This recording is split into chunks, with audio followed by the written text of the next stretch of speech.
includes Minister of Foreign and CARICOM Affairs, Sean Sobers, Minister in the Office of the Prime Minister, Nicholas Morris, Chief Secretary of the Tobago House of Assembly, Fali Agustin, and senior government officials.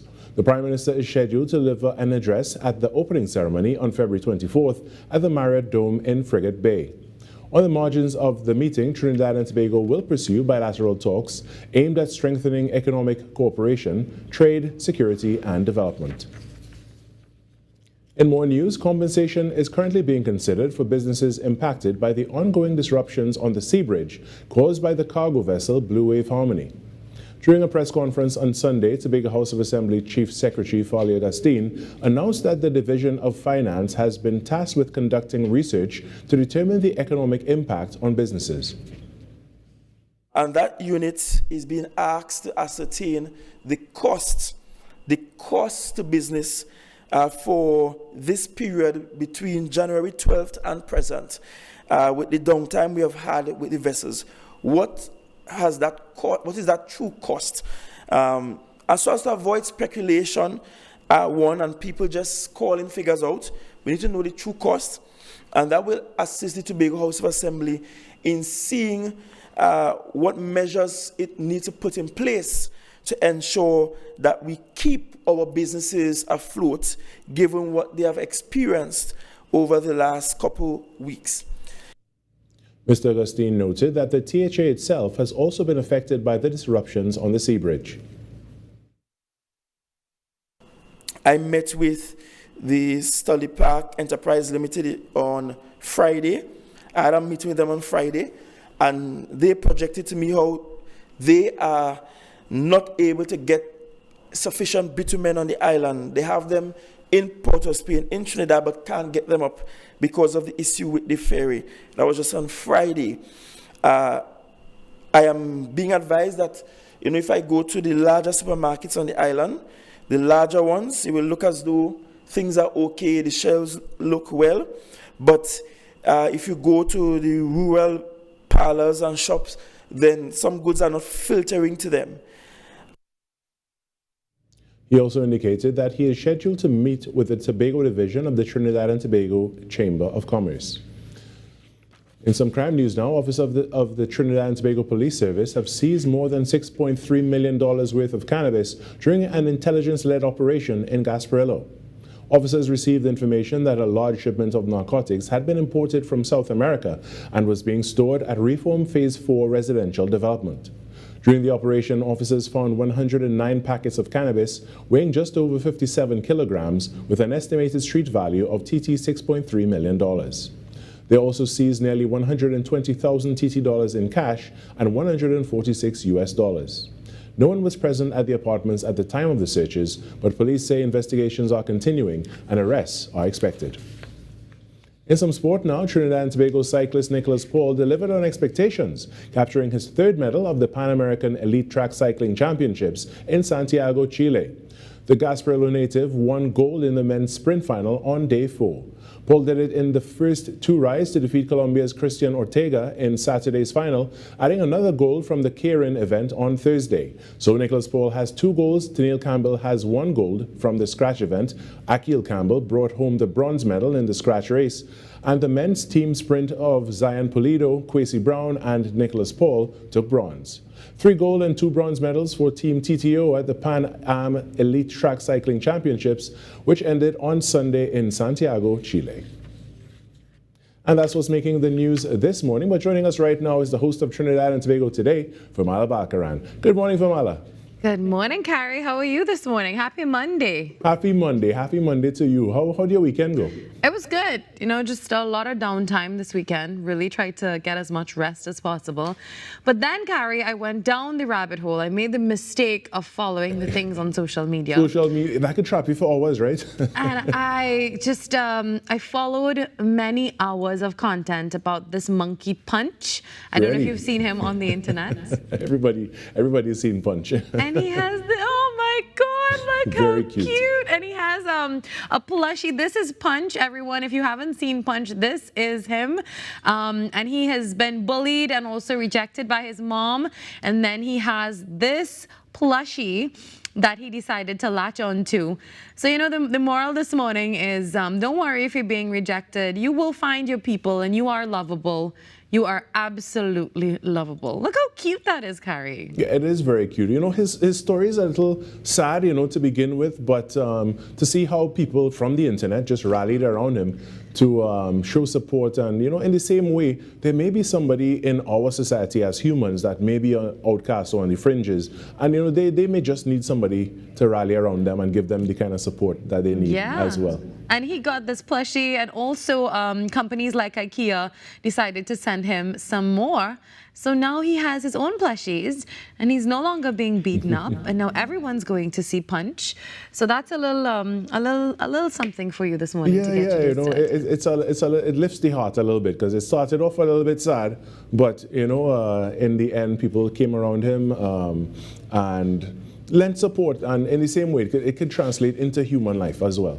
Yeah, and bullying is definitely something we need to keep working on. But this is a good start, and Punch is taking over the internet. Well, Carrie, we've got another beautiful show for you today as we kickstart your week on Trinidad and Tobago today. And we are definitely going to see more of you and your bush adventures this morning. Bush adventures, you mean right here, right? That's right, Carrie. All right, thank you so much, Virmala. You're welcome. All right, when we come back, the Trinidad and Tobago Today morning show gets going after this break.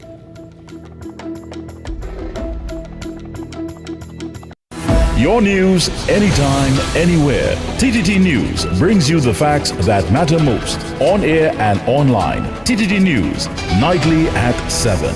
TTT News, committed, accurate, relevant.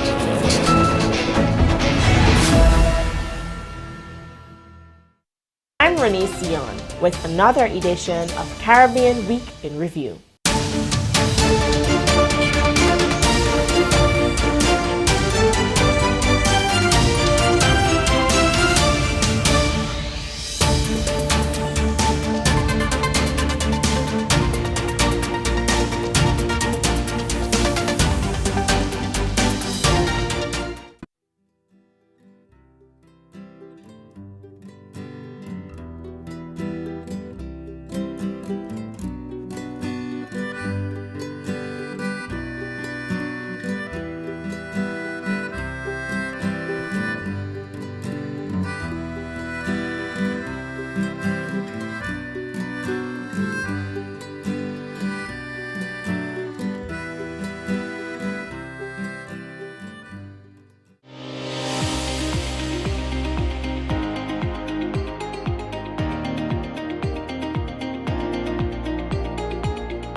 Health and wellness, the core of our existence on planet Earth. Let us hear the voices of our very own citizens, our local and regional medical community, scientists and climatologists. Caribbean Medical TV is geared to developing a consciousness in our people in terms of our health and lifestyle. Knowledge is a very powerful tool, and we must empower ourselves with the information to protect against chronic and other related diseases. From the impact of climate change on our health to NCDs, Season 3 of Caribbean Medical TV tackles the challenges we all face, giving our citizens hope for a better tomorrow. Be viewing Caribbean Medical TV.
أعوذ بالله من الشيطان الرجيم يا أيها الذين آمنوا كتب عليكم الصيام كما كتب على الذين من قبلكم لعلكم تتقون. This powerful verse from the Holy Quran invites us to embrace reflection, self-discipline, and spiritual renewal. Join us daily on TTT Limited for special Ramadan features, inspiring messages, heartfelt moments of devotion, and reflections that uplift our nation.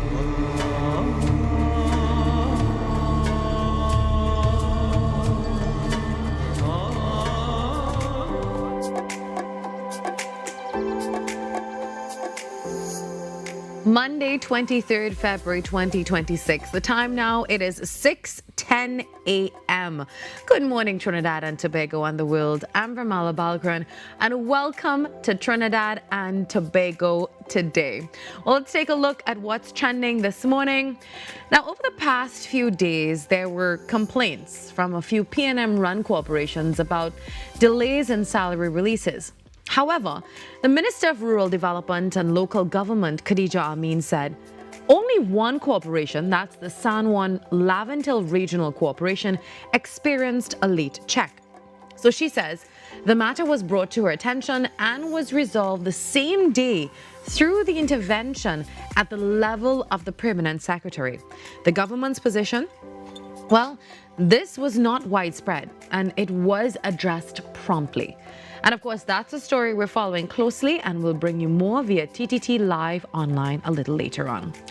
Well, now to some energy news. The National Gas Company has finalized 3 upstream gas supply agreements with Perenco. The NGC chairman, Gerald Ramdeen, says that the agreements represent almost 25% of the company's aggregated gas supply to the downstream sector. What that means essentially is stability.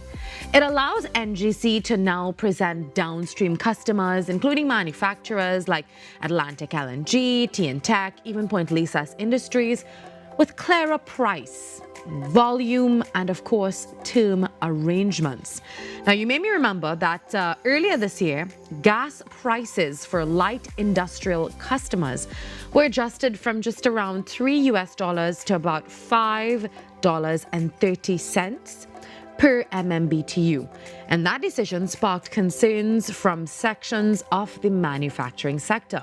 But Ramdeen this weekend has defended that move and said that NGC could not continue selling gas below the acquisition cost. Now, with upstream volume secured, he says there is room to potentially offer more favorable contract terms to manufacturers. There are also plans to double supply to light industrial customers, encouraging more companies to use natural gas in production. Now, there is renewed interest in the energy sector, with companies that were previously dormant signaling now possible re-engagement. Well, now we shift gears and we move regionally to a bit of CARICOM news. Prime Minister Kamla Prasad Bisesa will attend the 50th regular meeting of the Conference of Heads of Government of CARICOM in St. Kitts and Nevis. The theme this year, Beyond Words, Action Today for a Thriving, Sustainable CARICOM. Now, the agenda includes regional priorities, security, trade, and bilateral discussions with partners, including the United States and Afrexim Bank. The Chief Secretary, Fali Augustine, will also be part of the national delegation. And while he says he intends to engage officials in St. Kitts to better understand their governance framework as Tobago continues its discussion on autonomy. He's also indicated that upon return, steps toward a constituent assembly process will begin, with a target of advancing autonomy legislation by year end. And finally, at last evening's launch of the Trinidad and Tobago India Business Federation, Dr. Valmiki Arjoon said that partnership with India which he describes as a rising giant in the East, can revolutionize and accelerate modernization in Trinidad and Tobago. He also says that the focus must now be on building the infrastructure for long-term success by leveraging India's strength in technology, innovation, and industry. And well, Dr. Arjoon will be joining us right after the break to discuss how that partnership could reshape opportunities for the country. That and more inside Trinidad and Tobago today when we come back.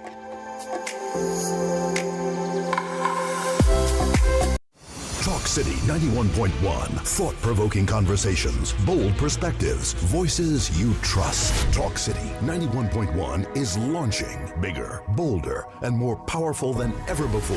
Yes, Talk City 91.1 FM. A brand new era of talk radio is here. With voices you know, trust, and respect. Get ready for an all-new lineup of the very best in talk. Andy Williams, Lennox Smith, Stephen Reese, Mr. X, Derek Charbodi, Roland Stewart, Sharon Farfan, Sudath Prasad, Heavy Duty, Alex Asing, Karen Francisco, Cherry Lean Lewis, Short Pants, and more of the voices shaping the national conversation. From hard-hitting current affairs to real community issues, culture, politics, social development, and the stories that matter most to you. This is where Trinidad and Tobago comes to talk.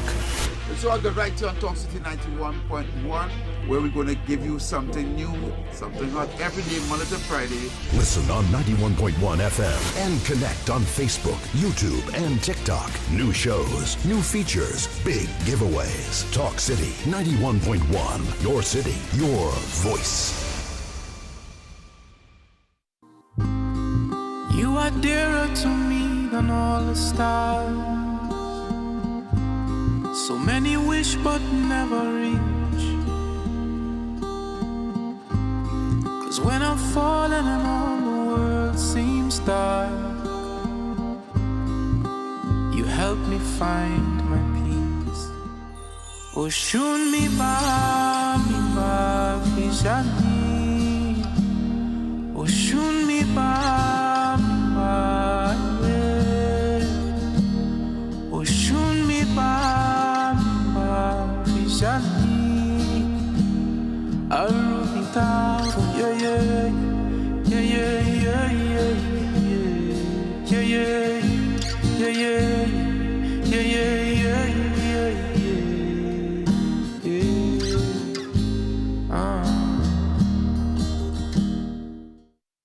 Unleash your imagination with TTT's Terrific Toon Time. Join us as we stop evil geniuses from taking over the world on Super Z, or hop on board for a journey into outer space with Galaxy Kids. Be a part of our quest to save the forest alongside our robot pals from Bugspot Ignition. Or let's go exploring with Duda and Dada. Catch Terrific Toon Time Monday to Friday at 8:30 a.m. and 4:10 p.m. and Saturdays from 9 a.m. It's fun-filled adventure with Terrific Toon Time right here on TTT.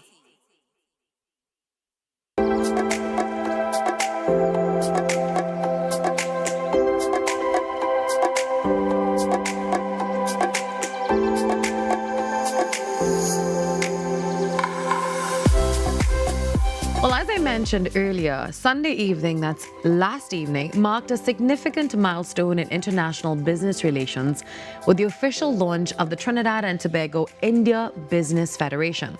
At the launch, Minister of Trade, Investment and Tourism Satyakama Maharaj said that Trinidad and Tobago is open for business. As he delivered the feature address, he said this country is already seeing the benefits of partnerships and relationships with India, adding that, well, boundaries for success are absolutely limitless. The Federation, established under the patronage of His Excellency, the High Commissioner of India to Trinidad and Tobago, Pradeep Singh Rajpurohit, aims to strengthen trade, investment, and commercial operations and cooperation between both nations. Do you know that we have the most diversified non-energy manufacturing sector in the world per capita? Think about it. Almost twice the number of HS codes than Mauritius and Fiji. I didn't talk about Mauritius. But we produce more products in Trinidad and Tobago than per capita than any other country in the world. So we are not coming from greenfield and going to start doing something. We already did it. We manufacture almost everything in Trinidad at one point. Then WTO came and that changed the rules, but the rules are changing back now. Right? So we will welcome, Excellency, your help and the help of all parties to negotiate a partial scope agreement with India and have it finalized. Our problem in this country is not innovation and entrepreneurs. Look at Sirine Kusal and I see all these entrepreneurs here. Our problem is market size. We outgrow this market too fast. And when you have to go and export to Grenada and Suriname and Guyana and got to go certificate of origin for each one, customs documents for each one. If you're in a big country and you want to grow, you go to the next city. No, we have to export. That's our problem. So we are looking for big markets for our manufacturers.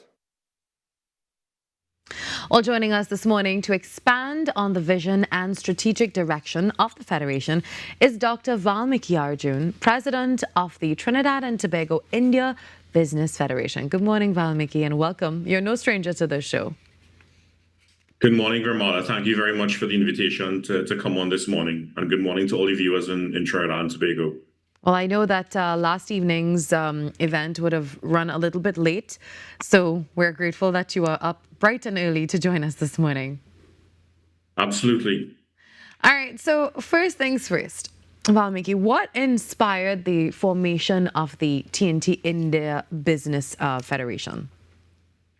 So the idea was floating around for some time now, but I would say that we got really serious about it. When I say we, both myself and a friend of mine, Shamal Chandradat Singh, we were having a conversation at probably around the end of 2023 about the need for TNT and India to deepen their economic, their trade ties, their commercial ties, their financial ties.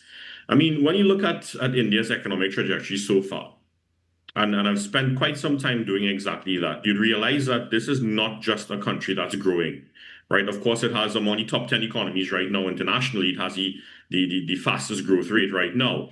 But it's a country that for quite some time has been reborn economically.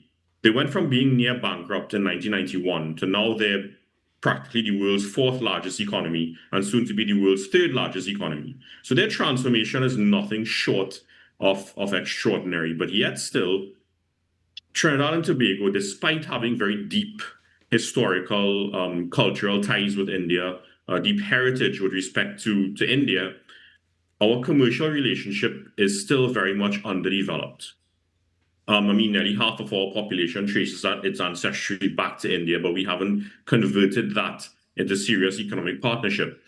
So the idea behind forming this organization, this federation, was to help to close this gap that currently exists. We want to move the relationship from more of a sentimental one to more strategic one, more commercialized one, because from cultural connection to commercial opportunity, then the potential is really enormous.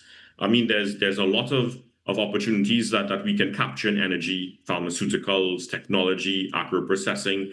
The list goes on. And quite frankly, we've been leaving the opportunities, the money on the table for far too long. Yeah. Miki, I wanna zero in on what you just spoke about with the relationship between Trinidad and Tobago and India. But how would you describe the current trade relationship and where do you see the greatest room for growth? I know you just mentioned a few of those things. So the honest answer is that it is certainly very promising and even very encouraging. As I mentioned, we do have deep cultural and historical ties with India. Commercially, however, I think India has been quite overlooked, and we have been punching well below our weight so far.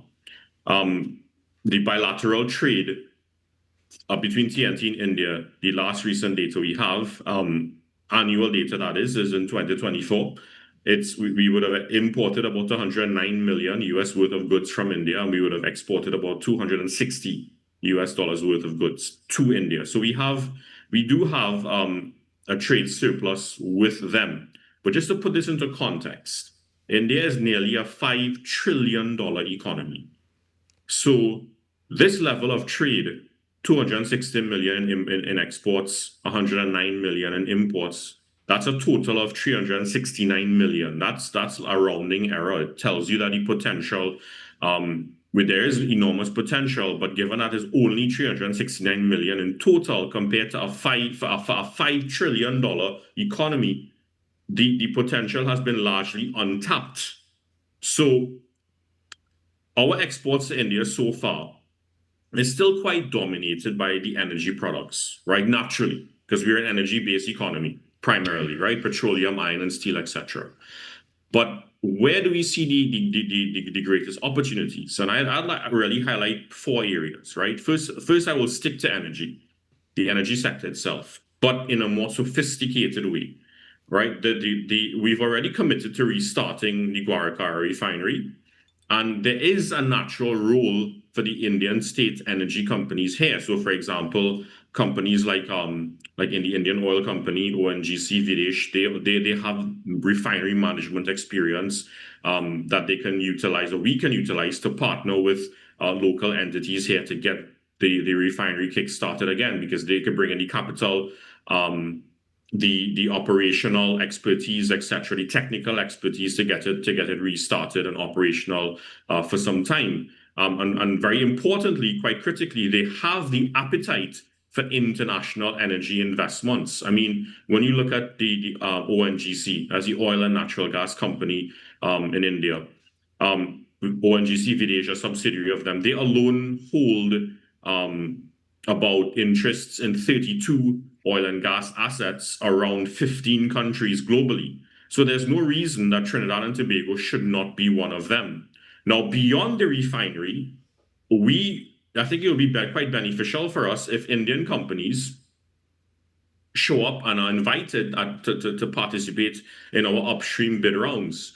Because the more competitive our bid rounds are for our blocks, especially the deep water blocks, then it could possibly mean better fiscal terms for the state when we have to design it, because it's more competitive, and also more critically, more capital flowing into the country, or available to the country's energy sector, to help reverse our declining gas production at a faster level. I mean, we know gas production is going to we'll see an uptick again in the latter part of 2027. But we need to, of course, look beyond that and continue to take moves to make the sector more competitive beyond 2027. And part of that certainly involves inviting these Indian upstream companies to participate in our local sector to help reverse this or to help rather stimulate more natural gas production at a faster rate.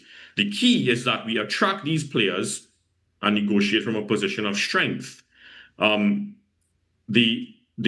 thing about that is India is the 3rd largest user and importer of energy commodities. So it's a natural fit. It's a natural win-win, because when our production goes up, it means that it helps them to secure greater supply, which we can then export to India, not only the natural gas, but also from the petrochemical sector, because when natural gas production increases, you're looking at production in methanol, ammonia, etc., which we can also in turn export greater quantities to India as well. So it's a win-win situation. Yeah. Then we have the digital technology sector, the tech economy. As we know, the tech economy is one of the crown jewels of the Indian economy. And this is where it could get even more exciting for TNT. Recently, we've sent about, I think about 2 technical missions to India, and we signed an MOU on digital public infrastructure.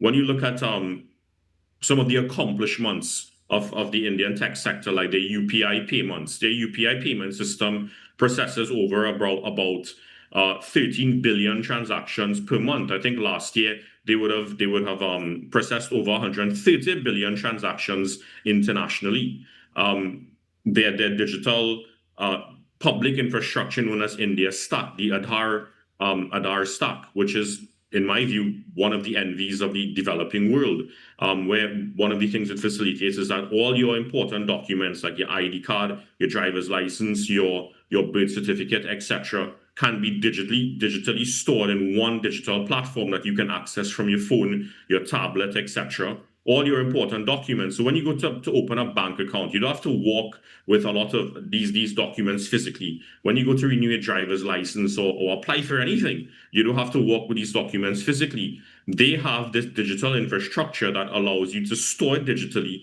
and that you're allowed to use it at any of their public or even private offices that require these documents. Why not try to get that technology back in here into TNT? That could go a long way to removing a lot of the red tape, or some of the red tape rather, in not just the public service, but also in certain private entities as well. We want to also go further than just learning from this model. We want Indian tech companies physically present in Trinidad and Tobago. We have Tamina Intech Park. That's a purpose-built technology park here in TNT. And quite frankly, I think it's been quite underutilized. Why not try to get Indian IT giants like Infosys, Wipro, TCS? They're already operating in the Americas. We could be pitching Tamina as their Caribbean hub, because the benefit is that you get a stable, English-speaking, highly educated workforce here in TNT with proximity to Latin America and North American markets. We also have the diaspora connection that could make the cultural integration aspect seem quite seamless. I think that could be a very compelling proposition. Then, of course, there's another big one, the pharmaceuticals.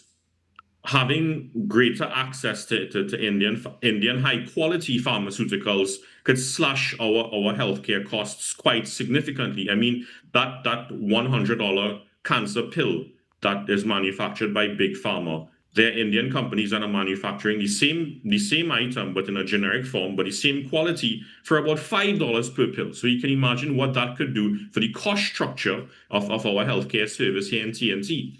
As something I would have mentioned last night, and this one, I find it is one of the things that resonated quite significantly when I saw it many years ago. When in the early 2000s, when the AIDS virus was still rampant internationally, especially in poorer countries, because even though the antiretroviral drugs did exist, they cost about $10,000 per annum per patient. Now, that's a very significant price, a very expensive price, especially when it comes to very poor nations, per patient, per year.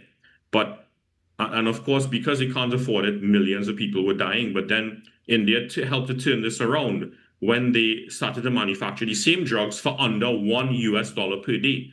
So imagine you're going from 10,000 US plus per year to under $1 per day, and that started helping to save lives, because India appears to have this principle that access to life-saving medication is not a luxury. It's more supposed to be a basic human right. Now, we can start not just importing more of the cheaper generic drugs here into TNT, the high-quality ones here into TNT, of course, and reduce the amount of dependency we have on big pharma products.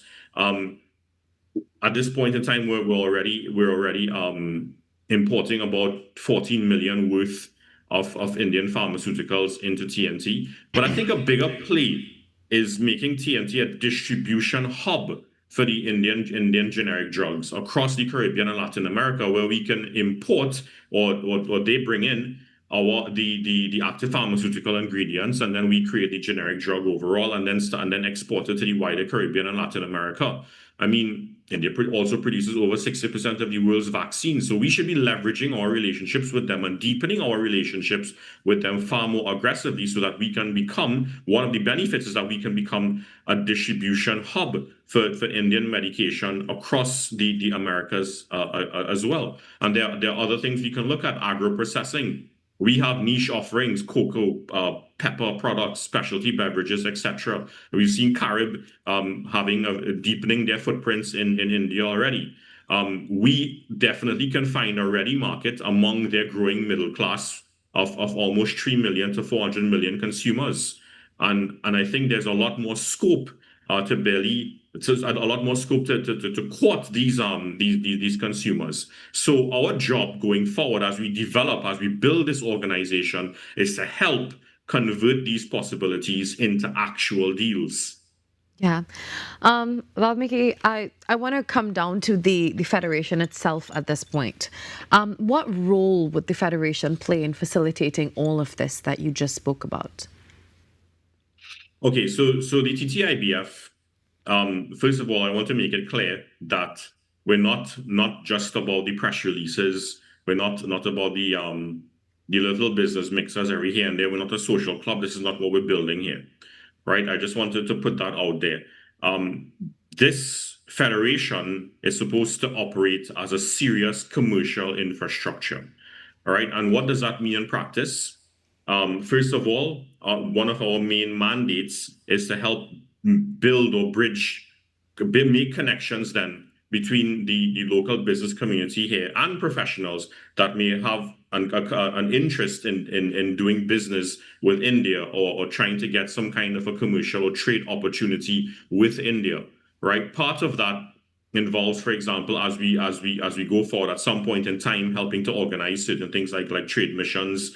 As I mentioned this last night, it's not about tourism trips then to India that is designed or dressed up as a business travel, but what we're aiming to do is curated sector-specific delegations where perhaps some of our energy companies locally can sit across the table from some of the leading energy giants in India, where our pharmaceutical companies can be meeting Indian pharmaceutical manufacturers, where those involved in our medical technology sector here can be sitting opposite those Indian and those hospitals and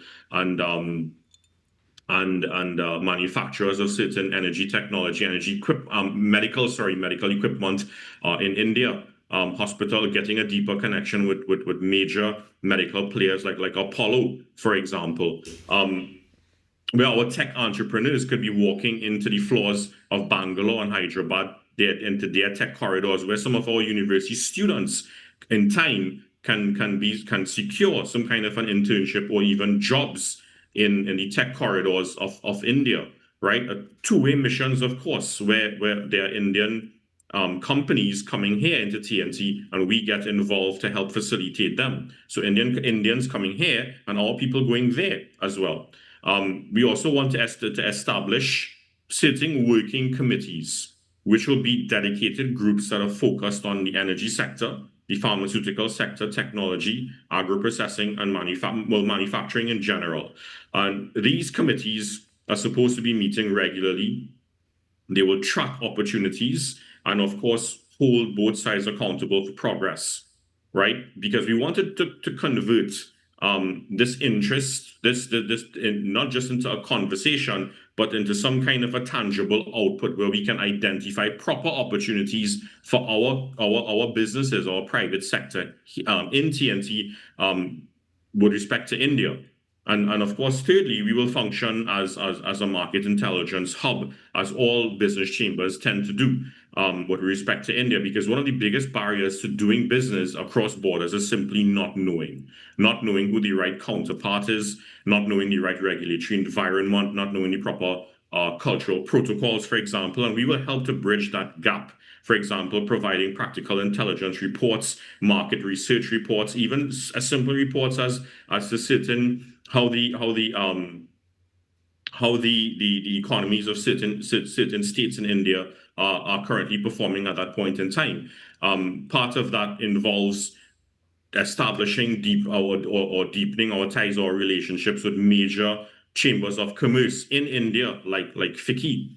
And fourth, we would help to leverage the diaspora network, because, of course, even though we trace our ancestry back to India, right, there are also Indo-Trinidadian professionals and entrepreneurs that are operating at the highest levels in India as well. So the Federation seeks to actively or to activate that network deliberately and also strategically. And of course, there's one thing that's very important to me is a young professionals network. Student exchanges, for example, from UE going into institutions like the Indian Institute of Technology, Indian Institute of Management, looking at internship placements with Indian firms, connections, trying to get connections from India's venture capital ecosystem for young Trinidad and Tobago entrepreneurs who may need some sort of seed funding or startup funding, but they're finding it very difficult to acquire that locally. You get the investor from India coming into TNT, into our local SME sector. In fact, India built one of the most dynamic innovation systems in the world, and we want our young people inside of that ecosystem, learning from it, bridging those skills and connections and bringing it back home.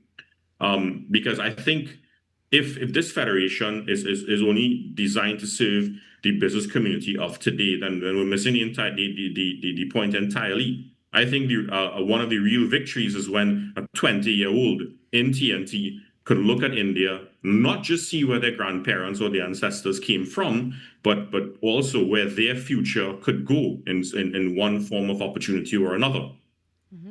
My final question for you this morning, Valmiki, for businesses who may be watching and maybe interested, what is the first step to getting involved with the Federation?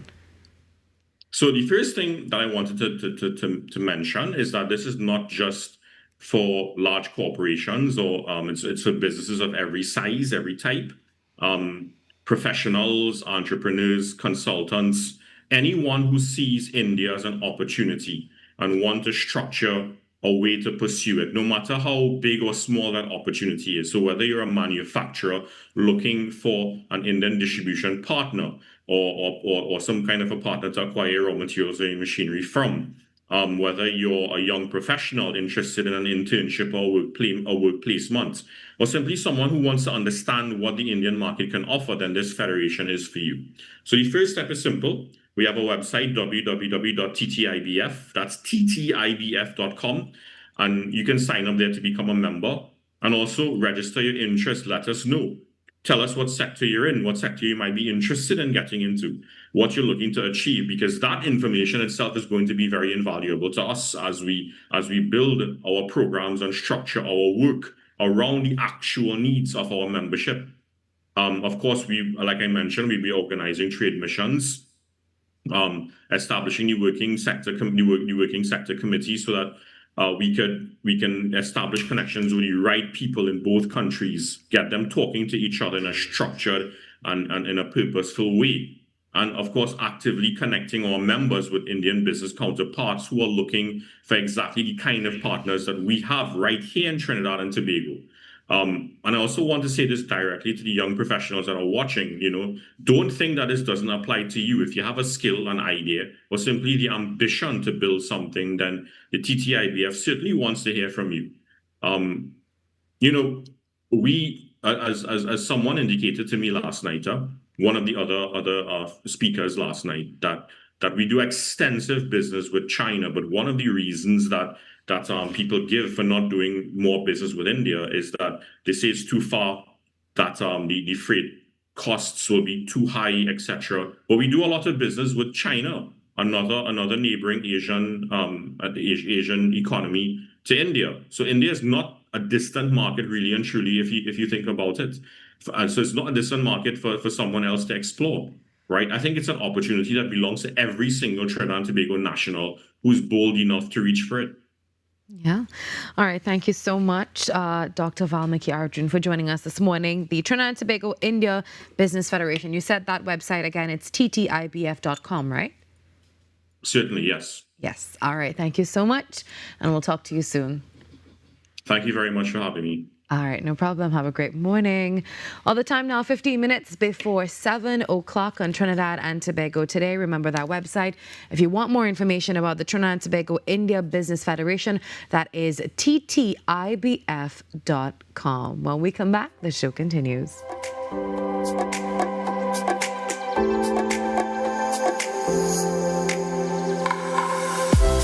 Struggling with heart health or frequent migraines? Discover the simple steps to reclaim your energy and vitality. We're diving into a topic that affects about 422 million people around the world: diabetes. Tune into Wellness Unlocked, the series that delivers expert advice, practical tips, and inspiring stories to help you take control of your health and well-being. Your health matters. Don't miss Wellness Unlocked. Watch now on TTT and take the first step toward better health. The Mother Church of the Anglican Diocese suffered significant damage during the earthquake of 2018. Efforts are underway to raise funds to restore this national heritage site. You are invited to make your donations with monthly deposits at any branch of the First Citizens Bank, account number 2696950, Marval Road Branch, in the name of the Incorporated Trustees of the Anglican Holy Trinity Cathedral Restoration.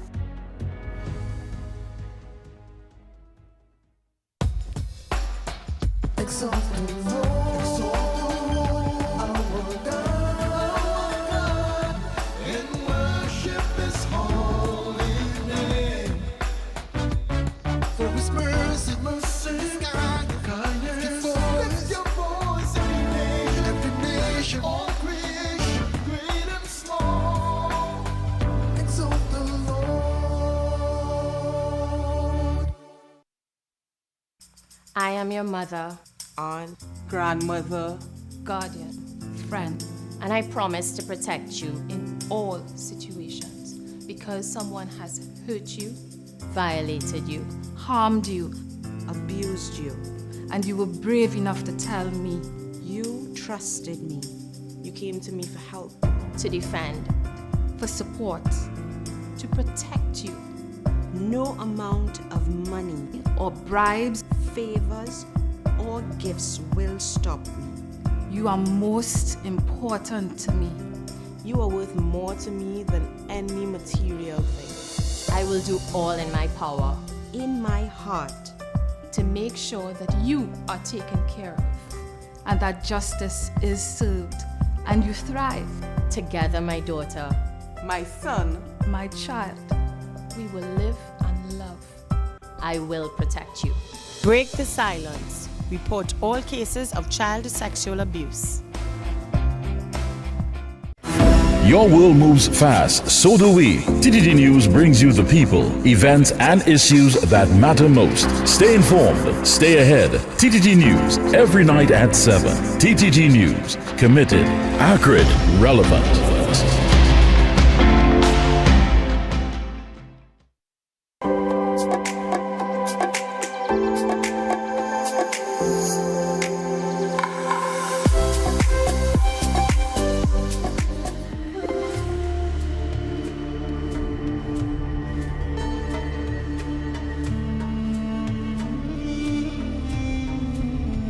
أعوذ بالله من الشيطان الرجيم يا أيها الذين آمنوا كتب عليكم الصيام كما كتب على الذين من قبلكم لعلكم تتقون.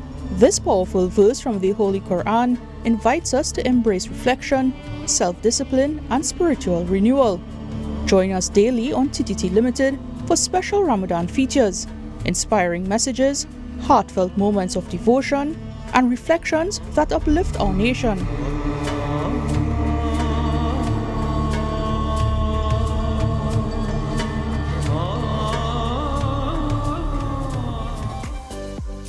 It is day 3 of fasting in the month of Ramadan, so we wish the Muslim community a successful fast today. Also, for all the stories that you see here and more, follow us at TTT Live Online. You know the drill. If you have a story idea, if you have a press release, or you want to collaborate with us, we would love to hear from you. Contact us today at ttt@ttt.co.tt, and you can be a part of the conversation that's shaping our nation. Trinidad and Tobago Today, news you can trust and stories that matter. Well, the ancient trail between Blanchisseuse and Paria once linked 2 villages carrying goods, trade, and culture across generations. It proves the old saying true. The journey can be just as rewarding as the destination. Along the Paria main road, the path is lined with sights to leave you in awe. Now we join Carrie Roberts as he explores it in this edition of Right Here.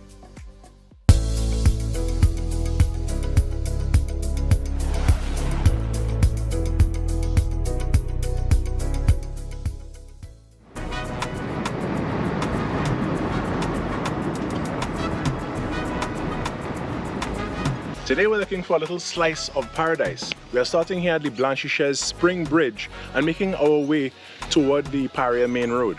Between that main road, between Blanchisseuse and Paria, there are several bays, and this time we're looking for Paradise Bay.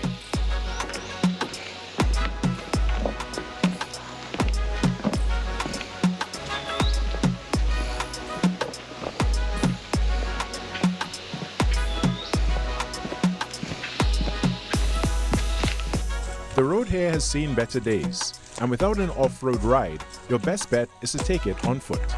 It might make the journey a little longer, but that's part of the adventure. Walking lets you slow down, notice the little things, and take in the kind of beauty you'd never catch from behind the wheel.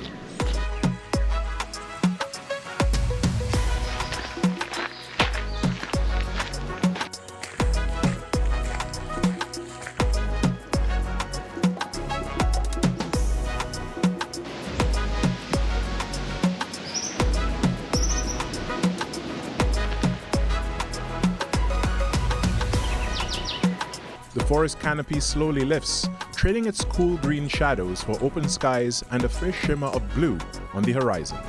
A stony beach whispers of the sea still to come, stirring anticipation with every step. The trail widens, edged by homes, but look out and vistas few could resist. And then, as if unveiled, white sands and gentle waves appear, akin to a siren song that beckons you off course.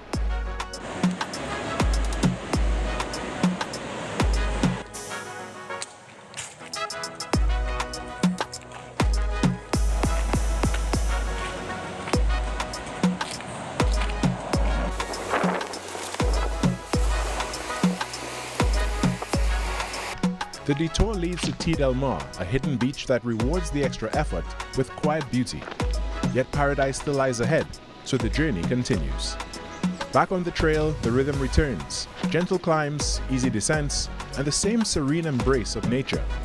The distance may be uncertain, but along the way, the forest offers signs to guide your steps. It's about 10 minutes past the sign that says Paria Bay, and it's shown in direction. Then you'll come upon this orange ribbon on the tree, and this is the trail that leads down to Paradise Bay itself.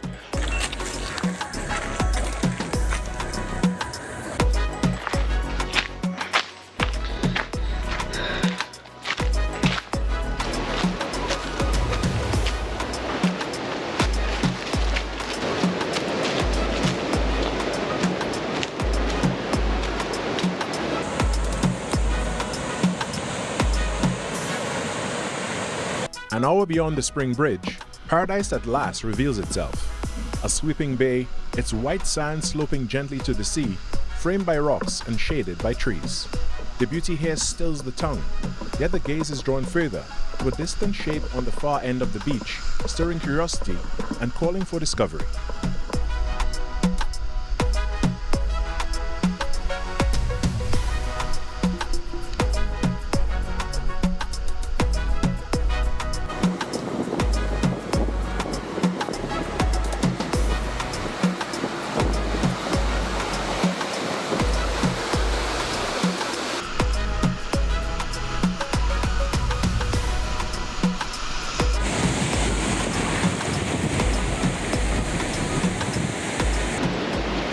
The wondrous Paradise Beach, you know, it just gives you the lesson that Trinidad definitely is a place of paradise. I'm Carrie Roberts, giving you a glimpse into the paradise we have right here.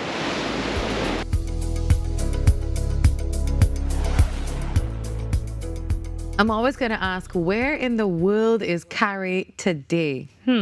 Well, gold again for TNT at the Pan Am Elite Track Cycling Championships in Santiago, Chile.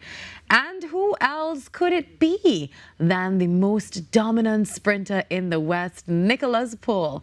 Now, Paul added Trinidad and Tobago's 5th medal after taking the men's sprint on Saturday.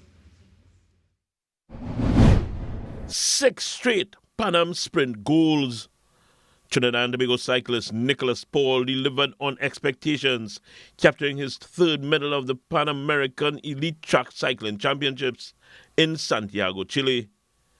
The Gasparilla native won gold in the men's sprint final on day 4.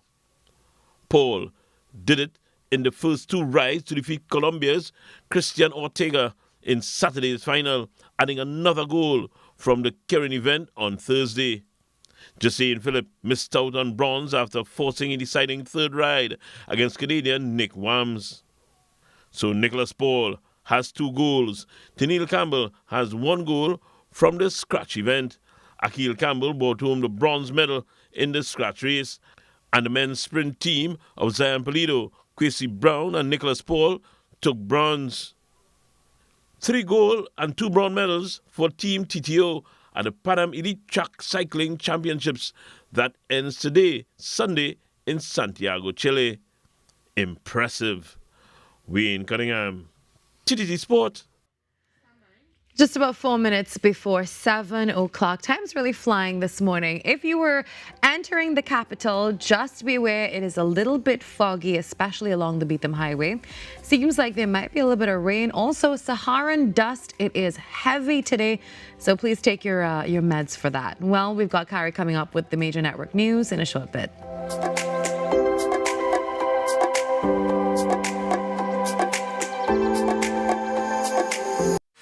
Every morning begins with a story, the headlines you need, the voices you trust, the conversations shaping our nation. Welcome to Trinidad and Tobago Today, where your day starts informed and inspired.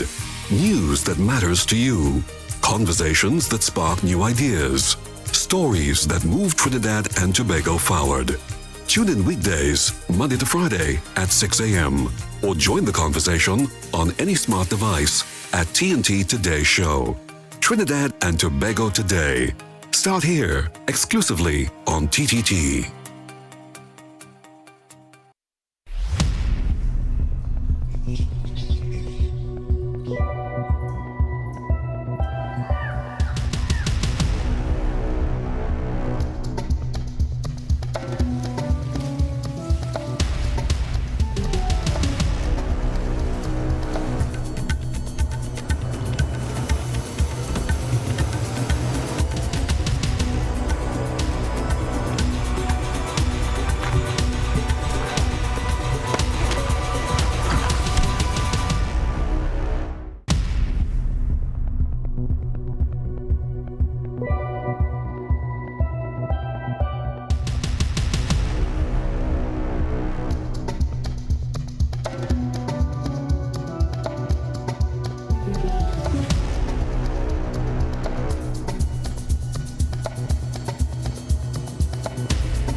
أعوذ بالله من الشيطان الرجيم يا أيها الذين آمنوا كتب عليكم الصيام كما كتب على الذين من قبلكم لعلكم تتقون.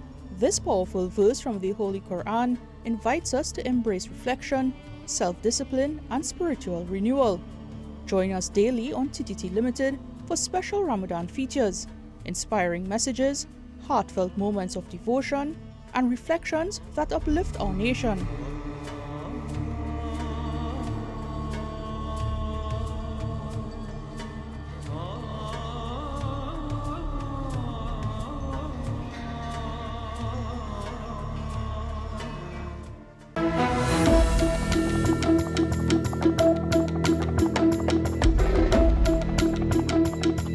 Good morning, this is your TTT News Update. I'm Carrie Roberts.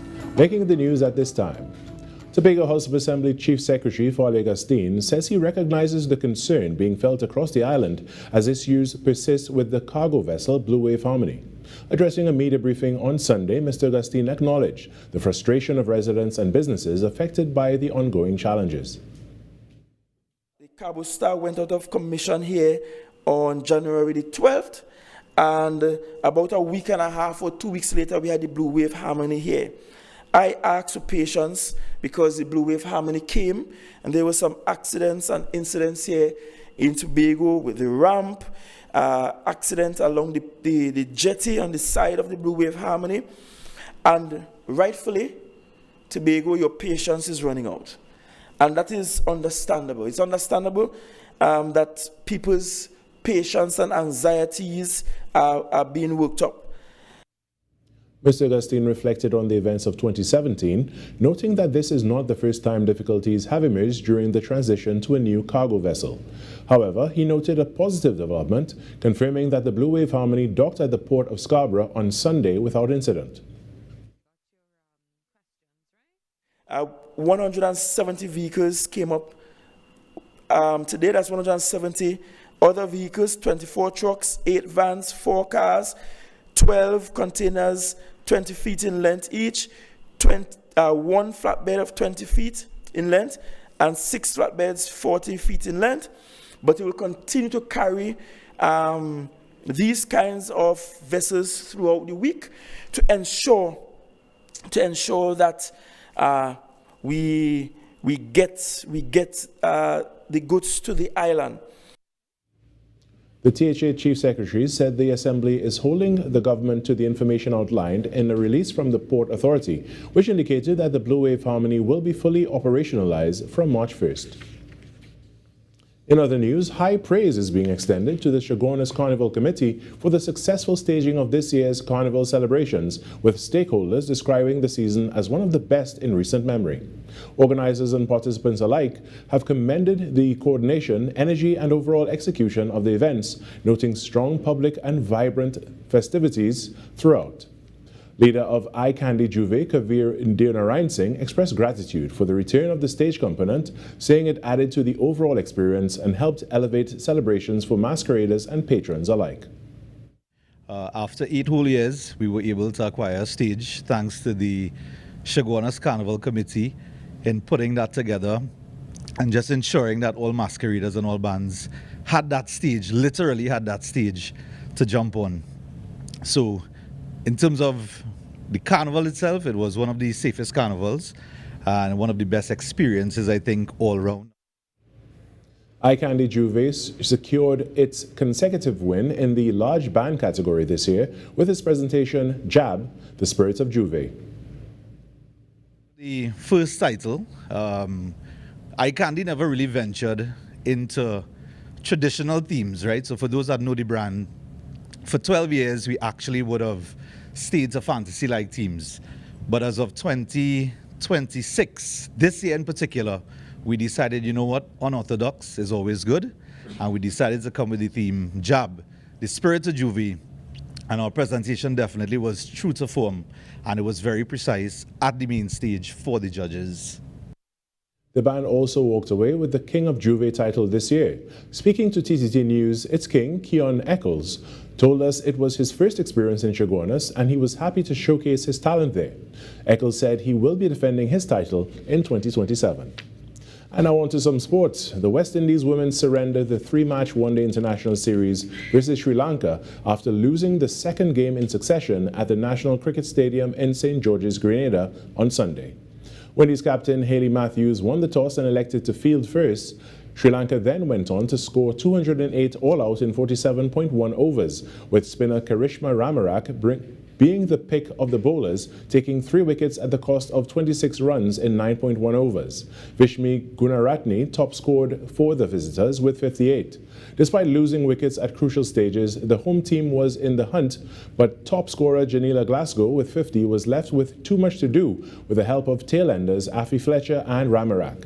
Fletcher fell for 20 in the 47th over, while Glasgow was last out in the 48th. Ramarak was not out on 1 as the Windies women could only manage 194, a loss by 14 runs to give Sri Lanka women an unassailable 2-0 series lead.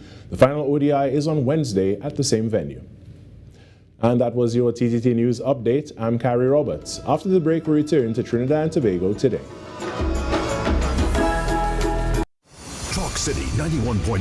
Thought-provoking conversations, bold perspectives, voices you trust. Talk City 91.1 is launching bigger, bolder, and more powerful than ever before. Yes, Talk City 91.1 FM. A brand new era of talk radio is here. With voices you know, trust, and respect. Get ready for an all-new lineup of the very best in talk. Andy Williams, Lennox Smith, Stephen Reese, Mr. X, Derek Charbodi, Roland Stewart, Sharon Farfan, Sudath Prasad, Heavy Duty, Alex Asing, Karen Francisco, Cherry-Leen Lewis, Short Pants, and more of the voices shaping the national conversation. From hard-hitting current affairs to real community issues, culture, politics, social development, and the stories that matter most to you. This is where Trinidad and Tobago comes to talk. It's all good right here on Talk City 91.1, where we're going to give you something new, something hot every day, Monday to Friday. Listen on 91.1 FM and connect on Facebook, YouTube, and TikTok. New shows, new features, big giveaways. Talk City 91.1. Your city, your voice. Your world moves fast, so do we. TTT News brings you the people, events, and issues that matter most. Stay informed, stay ahead. TTT News, every night at 7. TTT News, committed, accurate, relevant.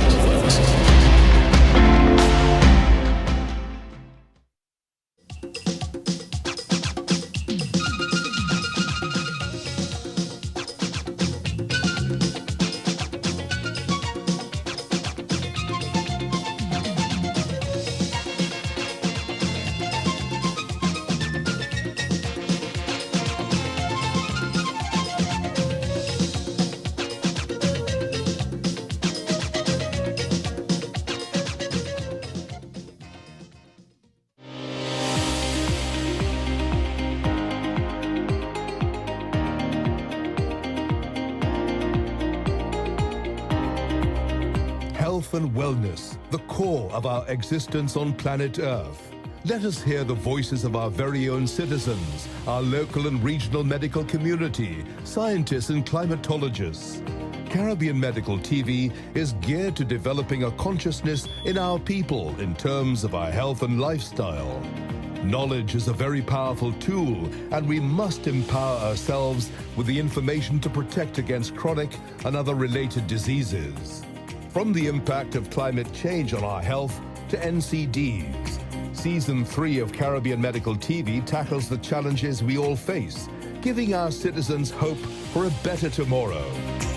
Be viewing Caribbean Medical TV.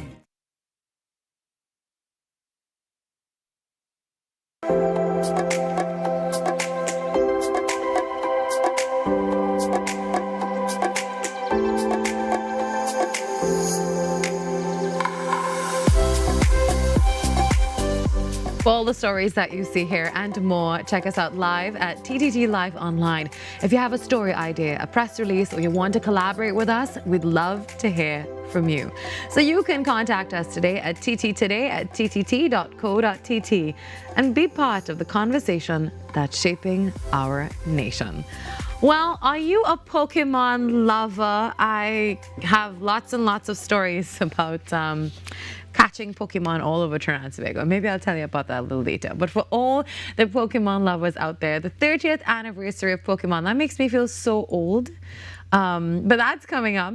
And this morning, we're joined by the Managing Director of MVE Collectibles, Mark Amirali, to talk all about their store and the amazing community that this franchise holds locally. Good morning, Mark.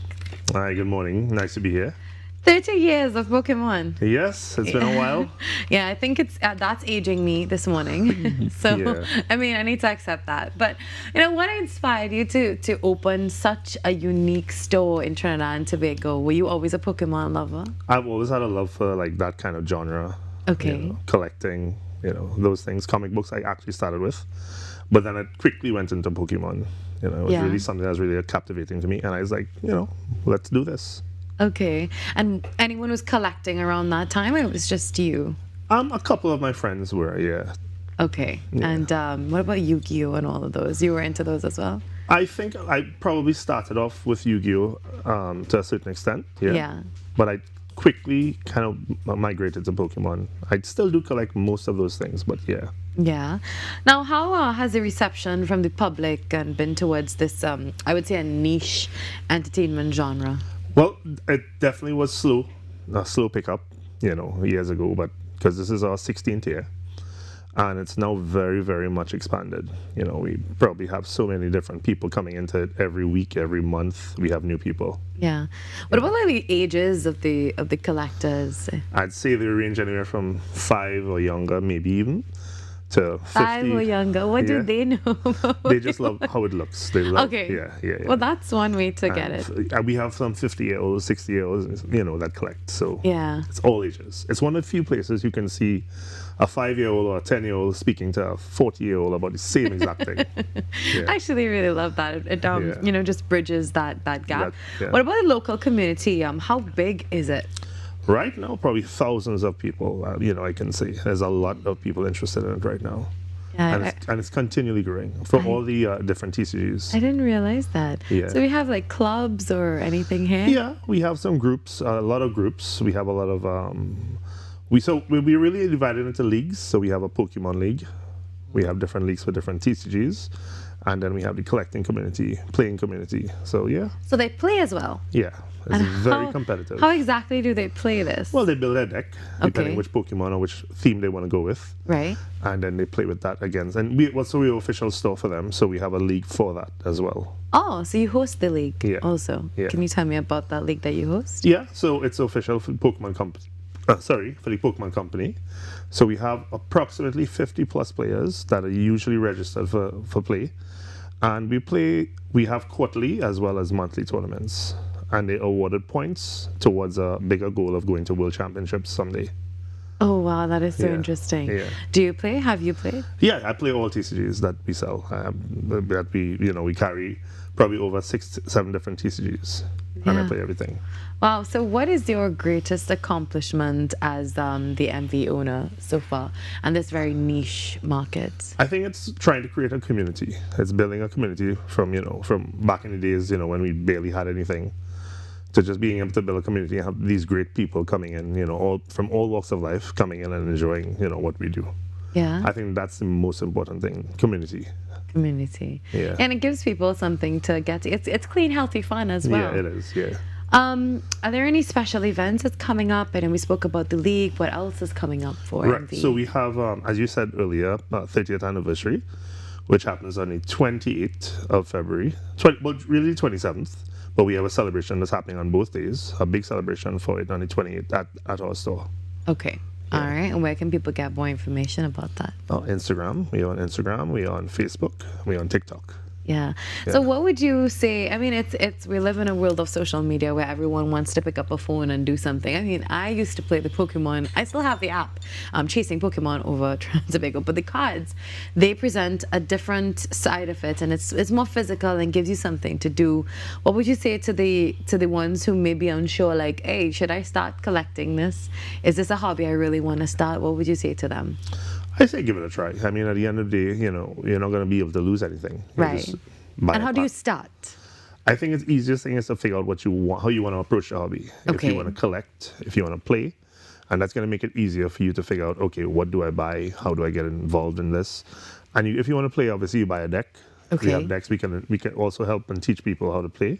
Okay. And if you want to collect, there's a lot of collectible stuff in Pokemon. I mean, I think everything is collectible in Pokemon right now. Yeah. Yeah. What about merch? Is there like a clothing as well? Yeah, there's clothing, there's t-shirts, hoodies. We even have keychains, different things like that. And what do you sell at the store? So we sell mostly trading card games, TCGs, but we do have a smaller quantity of merch like t-shirts and stuff like that. Yeah. Yeah. So I saw you brought something here. Yeah. I don't want to let the cat out of the bag, but tell me about this that's on the table So this right is now. this is a newest set. It's Ascended Heroes. Okay. It just came out, I think, a couple of weeks ago. Ascended Heroes. Yeah. Okay.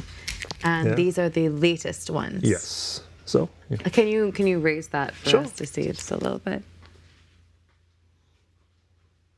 And this this makes me remember. Oh my, back in the day for me. So you wanna Do an opening? Yeah, sure. We can do that. So it's yours. Ah, okay. Ooh, Cheers. Cheers. Is there a specific way to open it? Okay. Pull this way. Yeah. And then open. Oh. Yeah. I've been doing this a long time. Oh my God! Look at how many.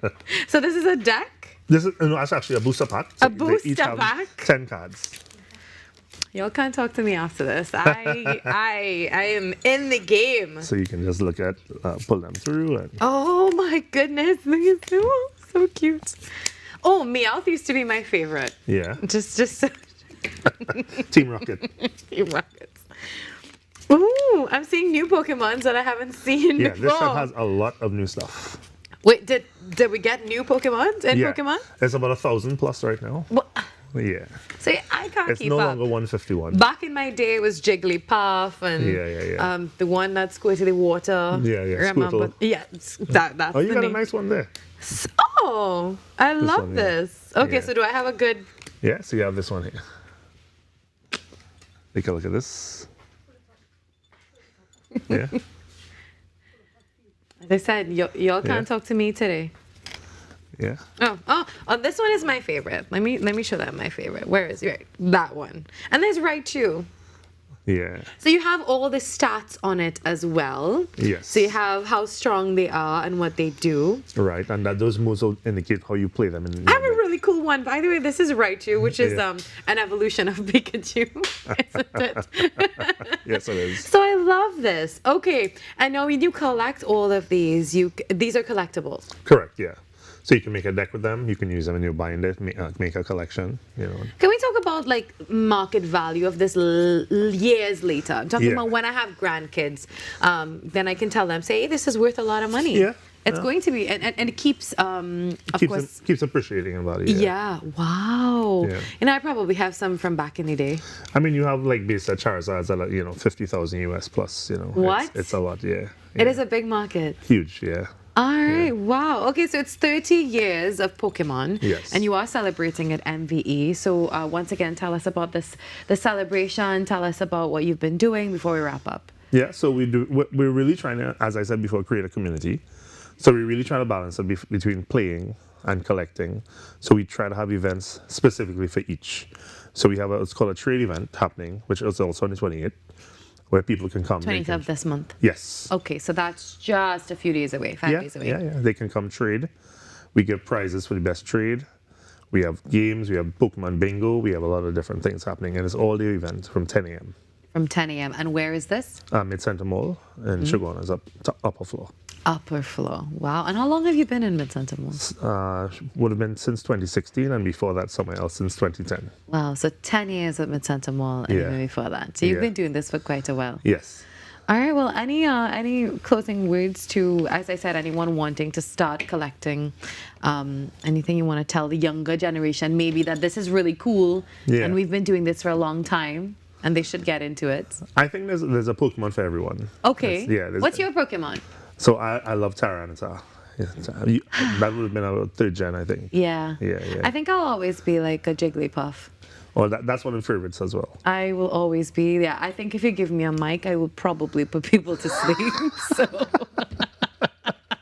I'll always be a Jigglypuff or a Pikachu because I have random bursts of energy. Well, I mean, Pikachu is so popular. I mean, exactly. Yeah, but no, I don't want to be mainstream. I think I'll identify as a Jigglypuff for a while. No problem. Then there's Snorlax. Yeah. That's a popular one.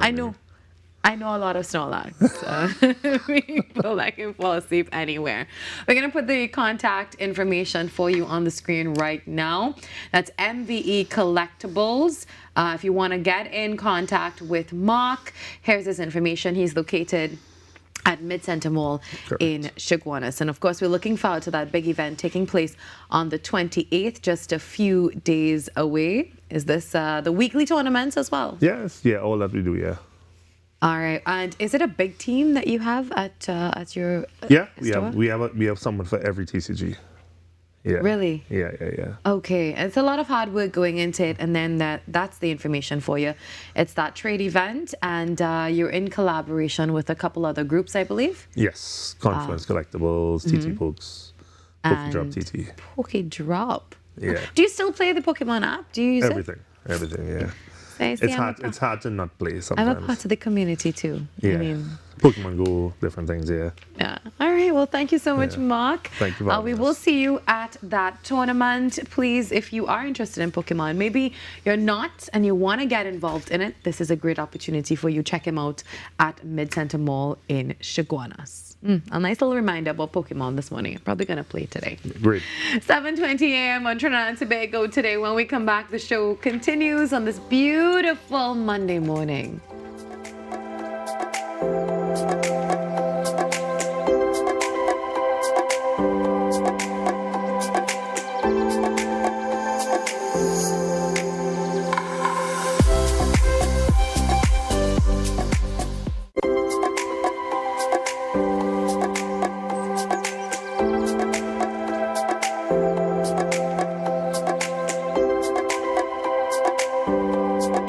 Attention viewers in Trinidad and Tobago. The Truth of God now airs on the TTT network every Sunday morning at 7 a.m. You won't want to miss the dynamic preaching and teaching of Pastor Jennings as he speaks from God's Holy Bible. Believe what God says. The Truth of God, every Sunday morning at 7 a.m. on Trinidad and Tobago television. You can also watch The Truth of God 24/7 at thetog.tv.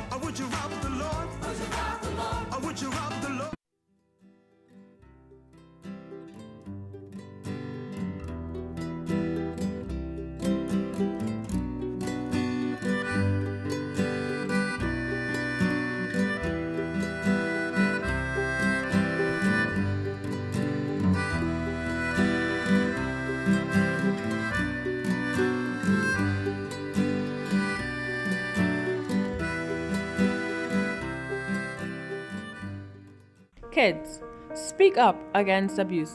It is not acceptable for you to be abused in any manner. From your parents, family members, or peers. You have the right to refuse the abuse. Report it to anyone. Guidance counselors, doctors, teachers, or even your neighbors. Anyone who can help. Speak up against abuse. Speak up. Speak up. Speak up. Speak up. Break the silence. Child abuse is one secret you should never keep. 9, 8, 7, 6, 5, 4, 3, 2, 1.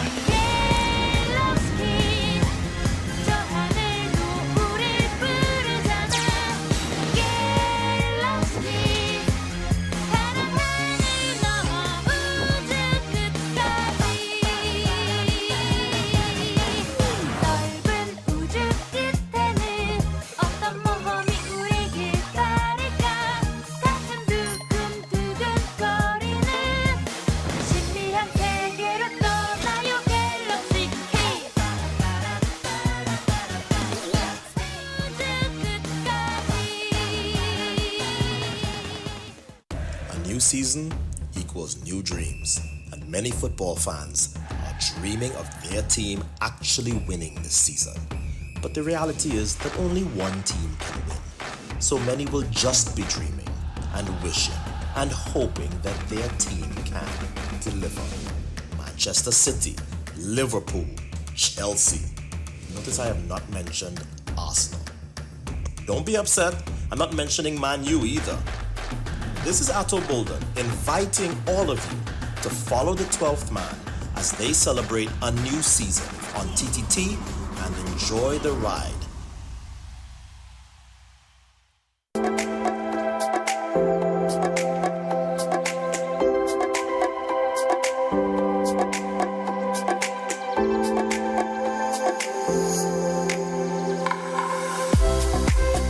Well, Carnival 2026 will be a year that young Angelo Gore will never ever forget. His performance alongside soca king Machel Montano for the season changed his life forever. Angelo spoke to reporter Nicole Dookie and cameraman Roland Rock about his experience for Carnival. Let me get him, get him, get him, get him, get him, get him, Give them performance, give them your all, show them the time of their life.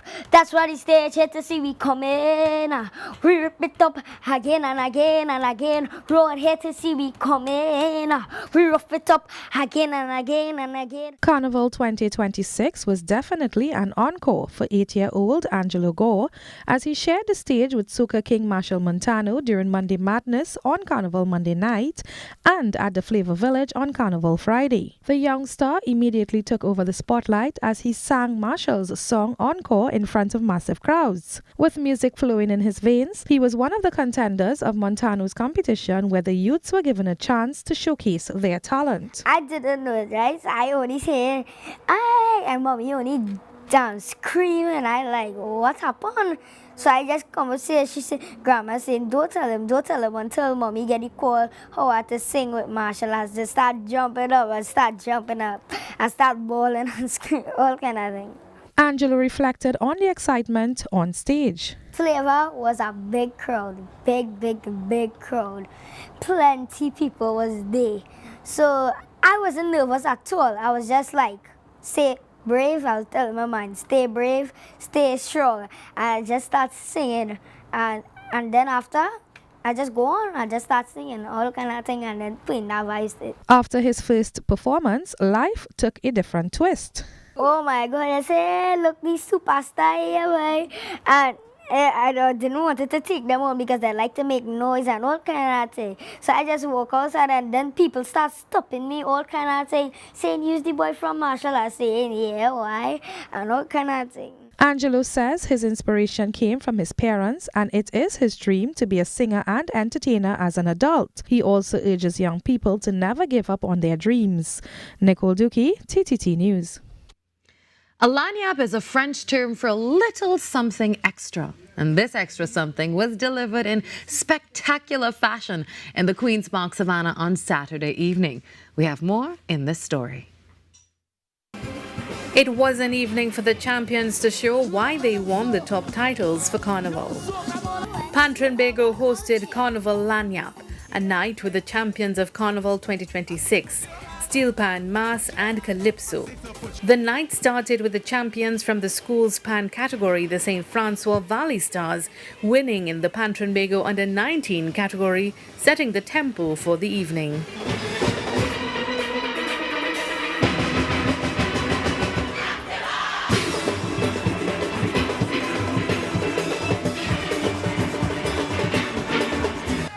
Later, they were followed by the King and Queen of Carnival, Curtis Eustace and Roxanne O'Malo, showing off their spectacular design portrayals once more on the big stage. They were followed by another queen of sorts, the national Calypso monarch Terry Lyons, revisiting her winning rendition of Blessings. What's it gonna take? We need a rest. It's time that we repent and we confess. Cause Lord, I'm tired of the bloodshed and rising in number. Amen. I'm tired to the youth choose the path of plunder. Amen.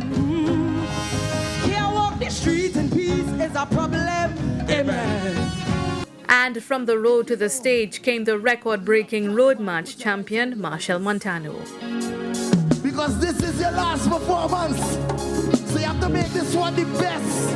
Everybody wave a hand, put up something, and sing with me. Sing it, say, they say you won't be as good as your last performance. Road long, but we have endurance. Stamina, if it lasts for weeks, but with everybody wave a masterpiece. And rounding up the performances for the night and preaching the gospel of Pan with the big band champions, Republic Bank Exodus Steel Orchestra.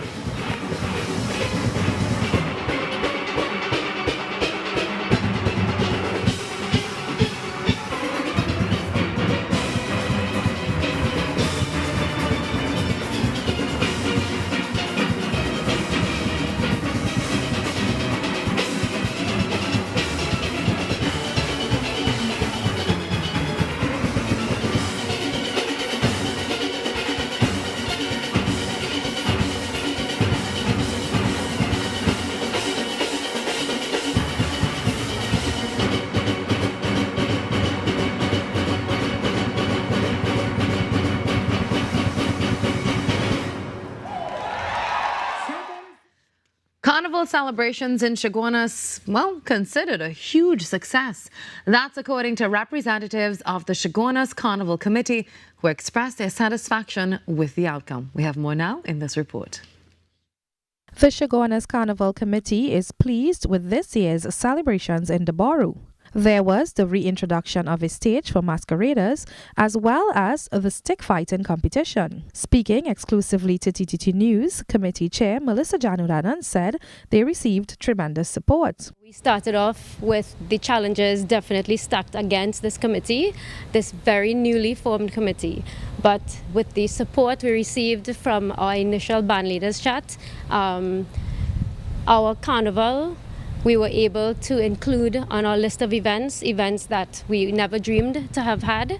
That would have been our stick fighting that got pulled off exceptionally well. Ms. Jadunanan said the stage made a significant impact on the celebrations. The masqueraders would agree that our big stage was our big news, and I think it gave a big, huge impact on the masqueraders on that particular day. Ms. Jadunanan boasted that Chaguanas Carnival was one of the safest. From the reports coming from TTPS, we were hailed as the safest carnival for Carnival 2026 due to extended consultation with TTPS. We would have requested additional strengths, and on that day, I would have seen our objectives properly established and accomplished. Meanwhile, Vice Chairman of the Chaguanas Carnival Committee, Brenda John, said several bands participated this year. Well, Juve, we had over 8 bands. Kiddies, we had over 14. We had the traditional mass. We have different characters. We had small, medium, and large band. We had the Red Indian with over 200 participants in one band. Nicole Duki, TTT News. To the north of Aruca lies the village of Lopino, nestled deep within the lush mountains of the northern range. Well, it's a place with a little bit of everything, from natural wonders to historic sites and even tales of the paranormal. For this installment of Right Here, Carrie Roberts takes us on a pure Lopino tour.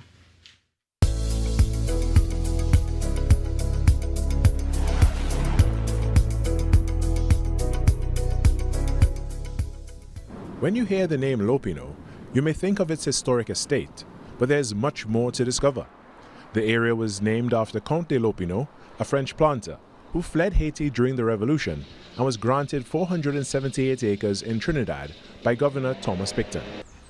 Decades later, the resettlement of Spanish-speaking Kora villagers blended their culture with the Patois-speaking community, shaping the unique identity of Lopino today. Nowadays, the award-winning Lopino Tourism Association conducts tours of the village, offering visitors from far and wide a rich experience sharing the many aspects of the area. The historic tours is about the Count de Lopino, his slave, and his finding of this beautiful valley. He was awarded 478 acres, and I must say, when he saw it, he called it La Reconnaissance Estate, and La Reconnaissance means gratitude. He was so grateful to get this piece of land. Much of the tour is educational, and there is an exhibition of artifacts that were found in the area over the years that the LTA preserves, maintains, and educates visitors on.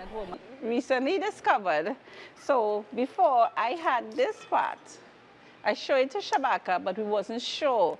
And we only realized it was in a bag, this part, and then they realized we actually had a slave shackled in Lopino. The artifact had been in the possession of the Lopino Tourism Association for some time, but the weight of its significance was not known until recently.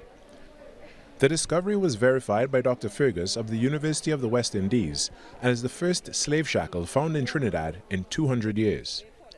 Another find in the village of great historical value was also recently unearthed. Recently, we found artifacts in our cemetery of the first people of Trinidad and Tobago. We didn't know we had an Amerindian village. We always thought, okay, our neighboring village of Arima, that is the closest we had. We know Aruca was named after Amerindian village, but we didn't know that Lopino itself had an Amerindian village. The natural beauty of Lopino is undeniable. Hidden in the hills are numerous caves, the most prominent of which, the Martin Gomez Bat Cave, so named after the man who made the discovery while searching for a lost cricket ball when he was just 15. The entrance he discovered was just 2 feet wide at the time. Mr. Martin Gomez realized that he has stumbled upon a life cave at that moment. He went to ask the men and them if they can kindly come blast open this, what do he think is a life cave.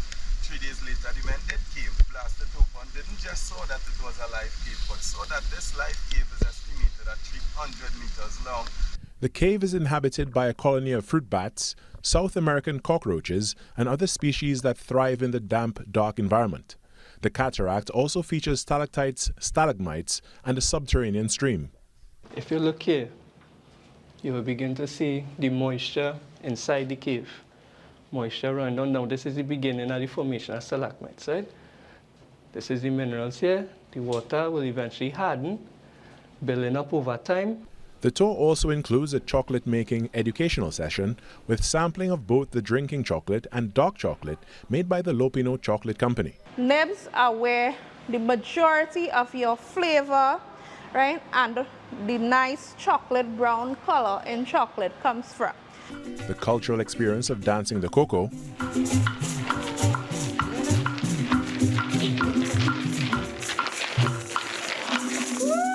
and so much more that you will have to go and experience it for yourself to truly understand everything that Lopino has to offer. I don't know too much about the Duen and Sukia sightings in the village, but I do know that Lopino is definitely calling my name to return soon.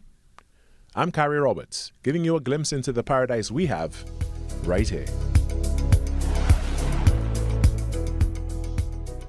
7:36, that's the time in Sweet T&T. Well, if you are in Sweet T&T, count your blessings because it's nice and warm here. If you have friends and family living abroad, well, a potentially historic blizzard is actually slamming the U.S. Northeast right now, bringing whiteout conditions, dangerous winds, and widespread power outages. So I suggest you check in with your family members living there, and it's being described as a high-impact bomb cyclone. And more than 40 million people from Virginia all the way up to Maine are under blizzard warnings. So that's something that we're chasing this morning. And some of the hardest hit areas could see up to 2 feet of snow, with Philadelphia, New York City, even Boston, all expected to get more than a foot. The most snow some of these cities have seen in years. So lots of flights being grounded. Please call and check in with your family members. It is extremely cold. Another reason to count your blessings that we live in beautiful, sunshiny, sometimes Saharan dust-filled Trinidad and Tobago, but we'll take that any day. We got to take a little break, and when we come back, we've got the rest of the show for you today on Trinidad and Tobago Today.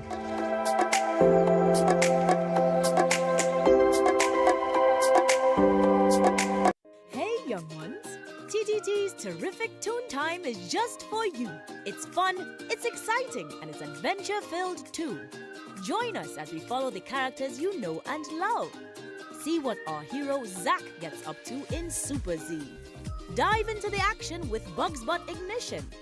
Put on your explorer's cap and join Dada and Dada on their next adventure. And of course, we can't forget our cosmic friends on Galaxy Kids.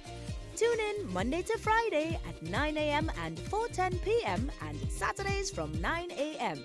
Don't miss it. It's Terrific Toon Time only on TTT.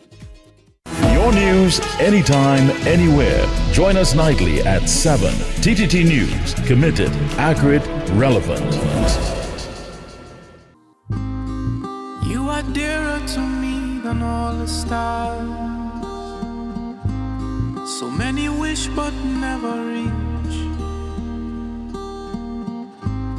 'Cause when I'm falling and all the world seems dark, you help me find my peace. Oshun mi ba fishani.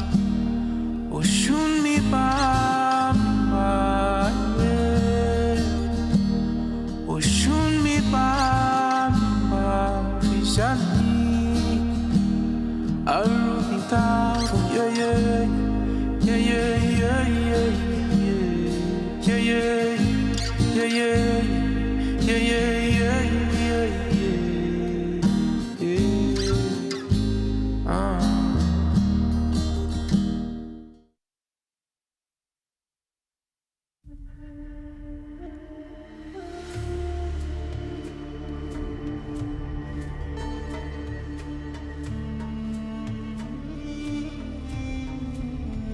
أعوذ بالله من الشيطان الرجيم يا أيها الذين آمنوا كتب عليكم الصيام كما كتب على الذين من قبلكم لعلكم تتقون.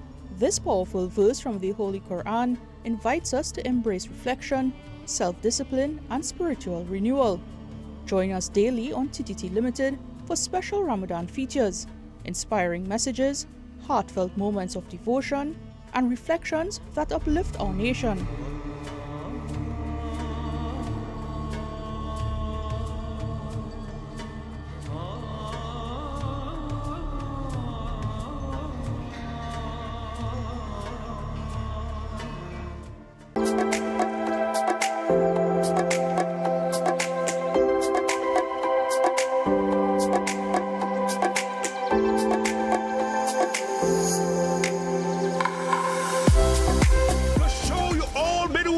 For laugh till your belly bust. Boy, you can't give me talk, boy. You so ugly, and here you watching the mirror and your reflection drop. Let me face, let me pelt that dog. Boy, you can't give me no talk, boy. Look at your teeth. The way it's spaced out is making your tongue look like it's in jail. You're suffering from exactly, your mouth smells exactly like your bottom. In partnership with Talk City 91.1 FM and TTT Limited, 28th of February at Napa, Port of Spain. Showtime, 8 p.m. sharp. Come see the funniest guys on the planet and the man who took social media by storm, Victor St. Louis, a.k.a. Pelf. Yeah, nah, things so hard right now in Trinidad. You know, a store in tongue, no fire, too many again. All his funny friends. Kenneth Sipasa, the greatest storytime teller ever. Shaquille, Louis Spider-Man Antoine, Andrew Friday, The Saint. Okay, me you know, first it's so expensive. I went and priced a plate there. You know, they're telling me $10,000 for a plate. I say, oh, there are no sauces. And Paniska is back. Stop it, honey. Don't bring all the dog in me, you know. That's creepy. Get those tickets now. Ronnie and Caro, Mascap, Marava Road, Port of Spain, Bruce Bar, St. Augustine, and islandetickets.com. For ticket hotlines, call 278-5892, 316-0814, 382-9986. Laugh till your belly bust. When last you laughed till your belly busts? When last you actually had a really, really good laugh? Well, hopefully we can help you do that very soon. Joining me this morning on set, Victor St. Louis Pelf, the singer of one of my favorite soca songs, Get On Board. Yes. It's been a while since I heard that one. Love it. Yeah. But today he's wearing another hat. He is a comedian, and you know that because you've been seeing all of his content over the years, and he is with Laugh Till Your Belly Bust. V Productions presents Laugh Till Your Belly Bust. So tell us about this show that's coming up. When is it? The 28th of February at Napa next Saturday. That's 5 days away. Yep. It's a big show, big cast. Some of the funniest men in TNT. If we see and that. females, yeah. Bad show, well put together. 11 months we have put in this production together. And the team is ready to make you laugh. To come to that show, you have to wear the pants. Okay. Because you're going to cry and you're going to watch. It's crazy. So some of the people on the cast they have like Louis Antoine, the Spider-Man. We have Saint, acting the drunk man role. We have Paniska is back, just came back. Paniska looks really familiar. Yeah, he used to act a long time ago. Yeah. But came back for you, lived abroad. Okay. So Ice brought him back for this show only. Only this show. One show only, and he's back out. We have the greatest storyteller ever, Shaquille. We have Andrew Friday as well, acting as Ian Allen and Jack Warner. We have Dane Goldston as well, Penny Pan. We have AJ, the saxophonist. So it's a full cast with total laughter. Yeah, so your boy Kenneth as well. Kenneth you Superstar, both are a lethal combination. Yeah. Kenneth is a funny guy. You know, Kenneth steal the show. He also hosts the show. Really? Yeah, and it's a piece we do together. How long have you been doing comedy, Pelf? I've been doing comedy roughly about 12 years. Okay. Yeah. And have you taken a break from soca, or you're still? Yeah. What this is about making people laugh now. You know, like it's a stressful place. Yeah. So people wants to laugh. So I say, you know, I bring that to the table, bring my team, and let me just make it happen on Saturday, the 28th of February. Yeah. So tell us about tickets. Where can people get tickets for this event? Tickets you could get at Ronnie and Caro on Marvel Road. You could get at Island E. You could get at Bruce Bar in St. Augustine, and at Port Rock, Queen and Frederick Street as well. Yeah, I see you have two types of tickets. So there's general and there's VIP as well. So general is $200 and VIP is $350. Yeah. And I see with this you get a nice VIP seat and you get a complimentary drink. Yes. Any choice of wine of your choice. Oh, wow. Yeah, definitely. It's a show that you don't want to miss. Yeah. Well, how have you been preparing for this show? Oh, we've been preparing for this show like 3 months now. Yeah, and what are you doing to prepare? How do you get ready for one of these shows? Well, what we do is we get pieces together, we write. They are stand-up pieces, and they are collab pieces as well. Okay. So we write scripts, and we rehearse, right? We have rehearsals today at 11, on Wednesday as well, and on Friday. How do you memorize all of that? Well, as everything else, how you memorize your stuff. I mean, yeah, but that one is hard. No, anything you do is easy unless once you keep doing it, it becomes easy. Right. You understand? It looked a little challenging at first. Yeah. But as these guys I'm working with is all professional. They've been doing that for quite a while. Okay. So it's like we just connect and make it happen. Yeah, for some reason I always think this is improv. It always seems so natural. It is. We have that too. We have that as well. We could do pieces and we could add things while we're on stage, and we could interact with the crowd and make it happen. So talent is talent. You know, you're always very scared that you go to a comedy show and you're sitting in the front row and the comedian looks at you and then they decide to take a jab at you. I would cry. No, we try not to do that. Okay. Yeah, because when people pay their money, they come in and laugh, not be intimidated. So we try to keep that clean I at mean, all it's time. funny. Sometimes it is funny, but I know. I feel like I might leave crying. I'm crying for the wrong reasons as well.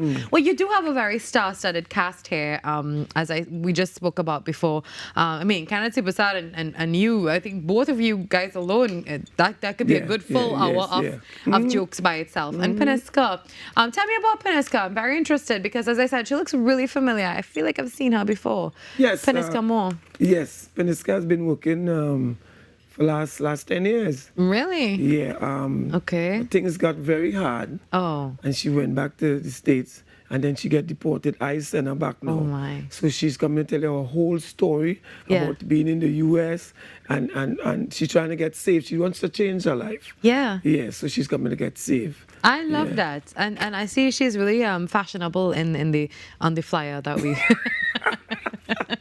She really is. Yeah, she has style. Yeah. She bad so. Yeah. Okay. Well, I do look forward to seeing Peniska. So once again, tell us where we can get tickets. Also, it's online at Island E Tickets, right? Yes. Yeah. Ronnie and Caro on Marvel Road. Port Rock at Queen and Frederick. Bruce Bar in St. Augustine. Yeah. Yeah, and you see Peniska on the screen, the top right. That, ladies and gentlemen, is Peniska Moore. Yes. So you don't find she looks a little bit familiar? I mean, I don't know. Maybe I'm not seeing correctly today. She is a little familiar. We put a nice mixture as well with it. You see, Dale Galston is a true statesman. Yeah. He entertains at the next level. Yeah, and then we had the saxophonist. He actually was in the band that won the brass band competition. So there wasn't Oh, so there's also an element of champions. Yes, definitely. Laugh till your belly busts. Well, that's V Productions. Remember, it starts promptly at 8 on the 28th of February. That's just a few days away, Saturday. So if you haven't gotten your tickets, time is running out. You can contact 278-5892, 316-0864, and 382-9986. Well, what are you looking forward to most on Saturday, Pelf? Just, bringing laughter to people, you know what I mean? You don't want to miss this show. Okay. If you miss this show, half of your life gone. because this show is well put together. It's some of the funniest guy on the planet. Kenneth Superside will take it to the next level. Saying the Junkman will take it to the next level. Andrew Friday, who acts like Ian Allen, has it down packed. You know, it's crazy, it's crazy, it's crazy. And we just make a plan that all of us stop going wedding. Yeah. Oh. Yeah. Okay. See, this is why I don't sit in the front. Ask why? No, I don't. I don't know if I want to ask why. Why? Because every time we go wedding, the older people do it so. You next. So we just have to go funeral and do them the same. This is why I'm not sitting in the front row at Laugh Till Their Belly Bus, because I feel like I will end up being possibly a joke.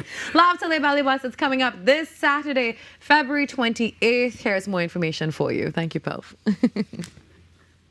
Carnival TNT, the show you all been waiting for. Laugh Till Your Belly Bus. In partnership with Talk City 91.1 FM and TTT Limited, 28th of February at Napa, Port of Spain. Showtime, 8 p.m. sharp. All you want to see Bacchanal? Come see Victor St. Louis Pelf. Go one-on-one with Kenneth Supersad. Boy, you can't give me talk, boy. You so ugly, I hear you watching the mirror and your reflection duck. Let me face, let me pelt that dog.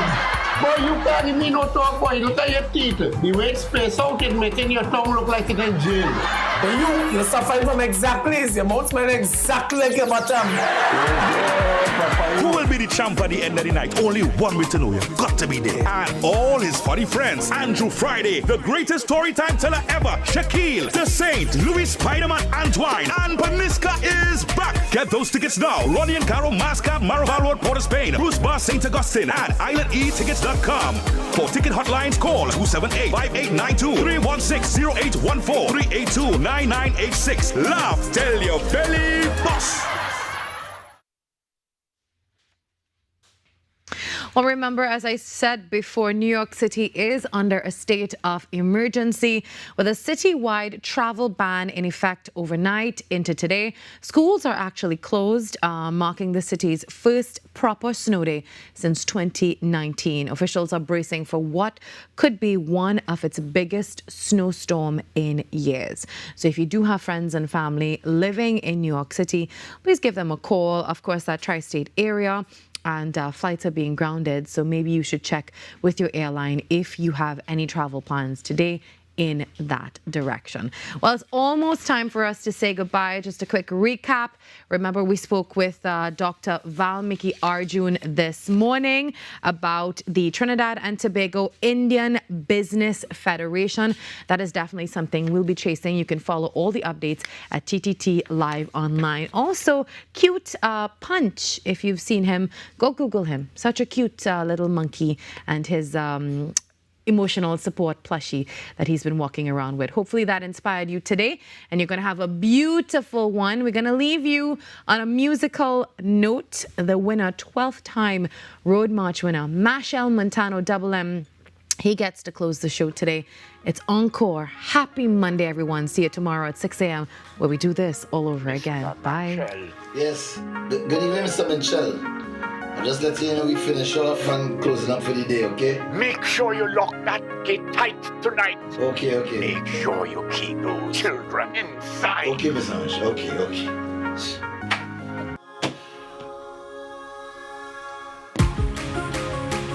Are you ready? Are you ready now? Showtime in 5, so let we start it. Is that the bass from the truck or your heartbeat? Nervous energy, and it look like stage fright to me. Front page is where legends belong, but backstage is where legends are born. Look how much security, like is the stage of fright now. I'm telling you, they say you're only as good as your last performance. Road long, but we have endurance. Stamina make me last for weeks. Now we turn the mask to a masterpiece. Last year was good, but we're chasing greatness. That's why they call this show the greatest. I know we've been here before, but people want more. This is the encore. Let me get them, get them, get them, get them, get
and wellness, the core of our existence on planet Earth.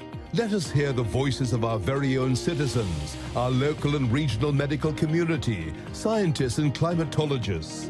Caribbean Medical TV is geared to developing a consciousness in our people in terms of our health and lifestyle. Knowledge is a very powerful tool, and we must empower ourselves with the information to protect against chronic and other related diseases.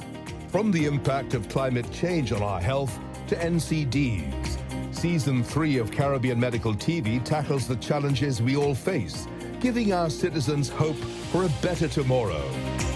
Be viewing Caribbean Medical TV.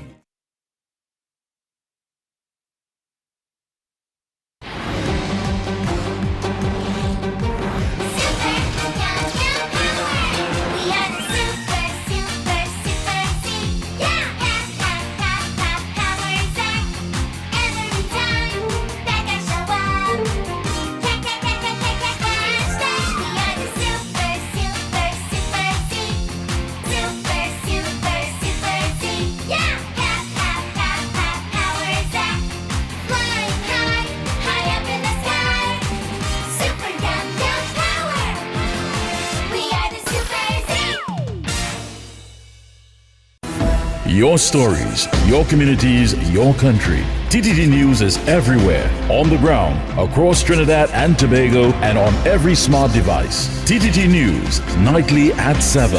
TTT News, committed, accurate, relevant.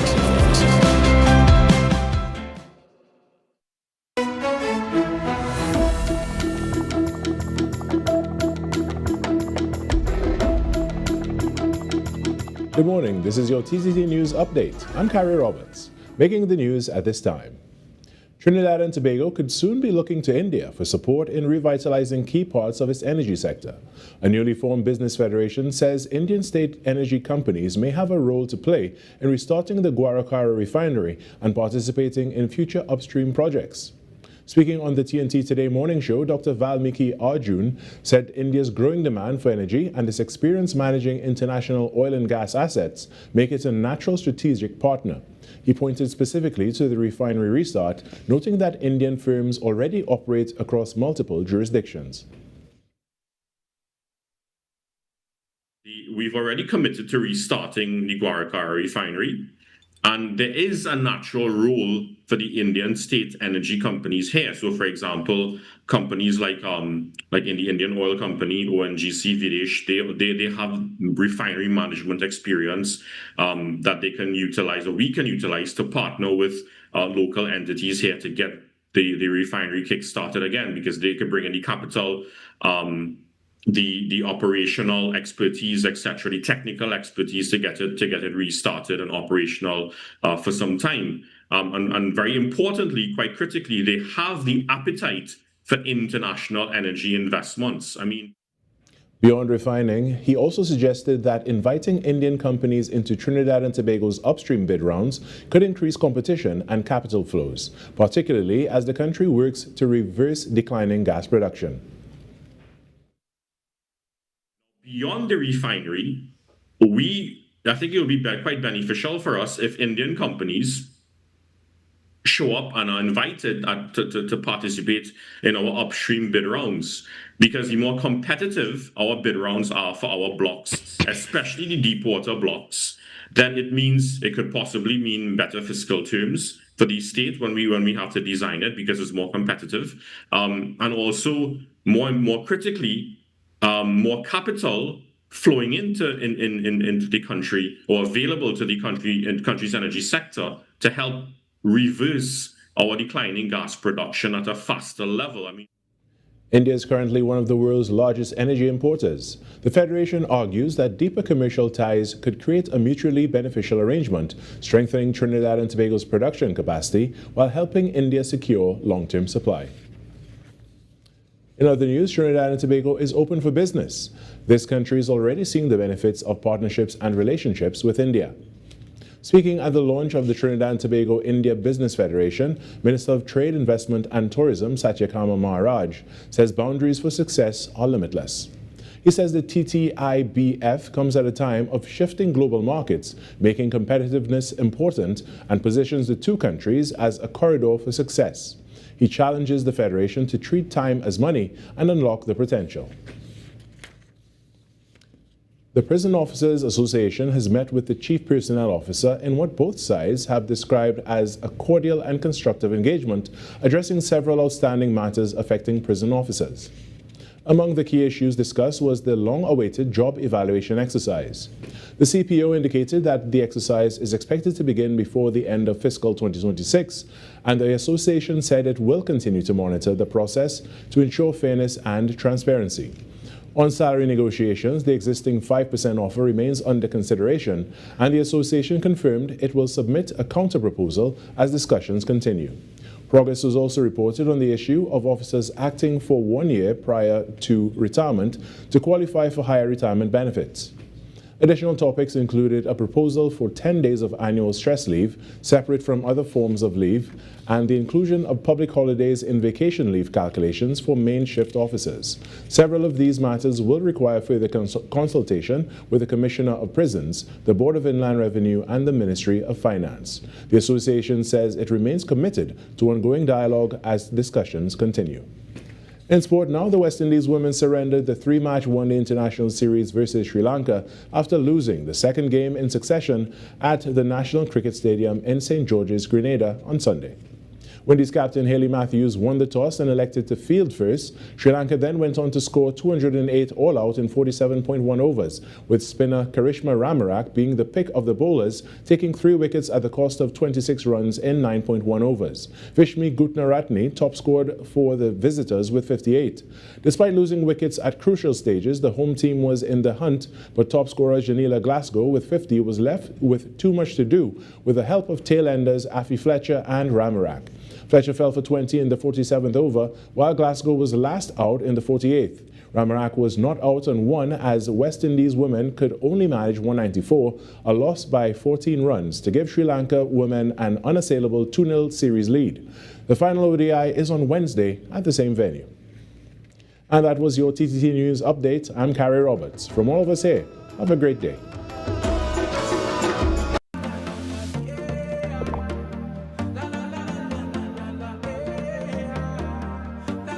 This is TTT. Live for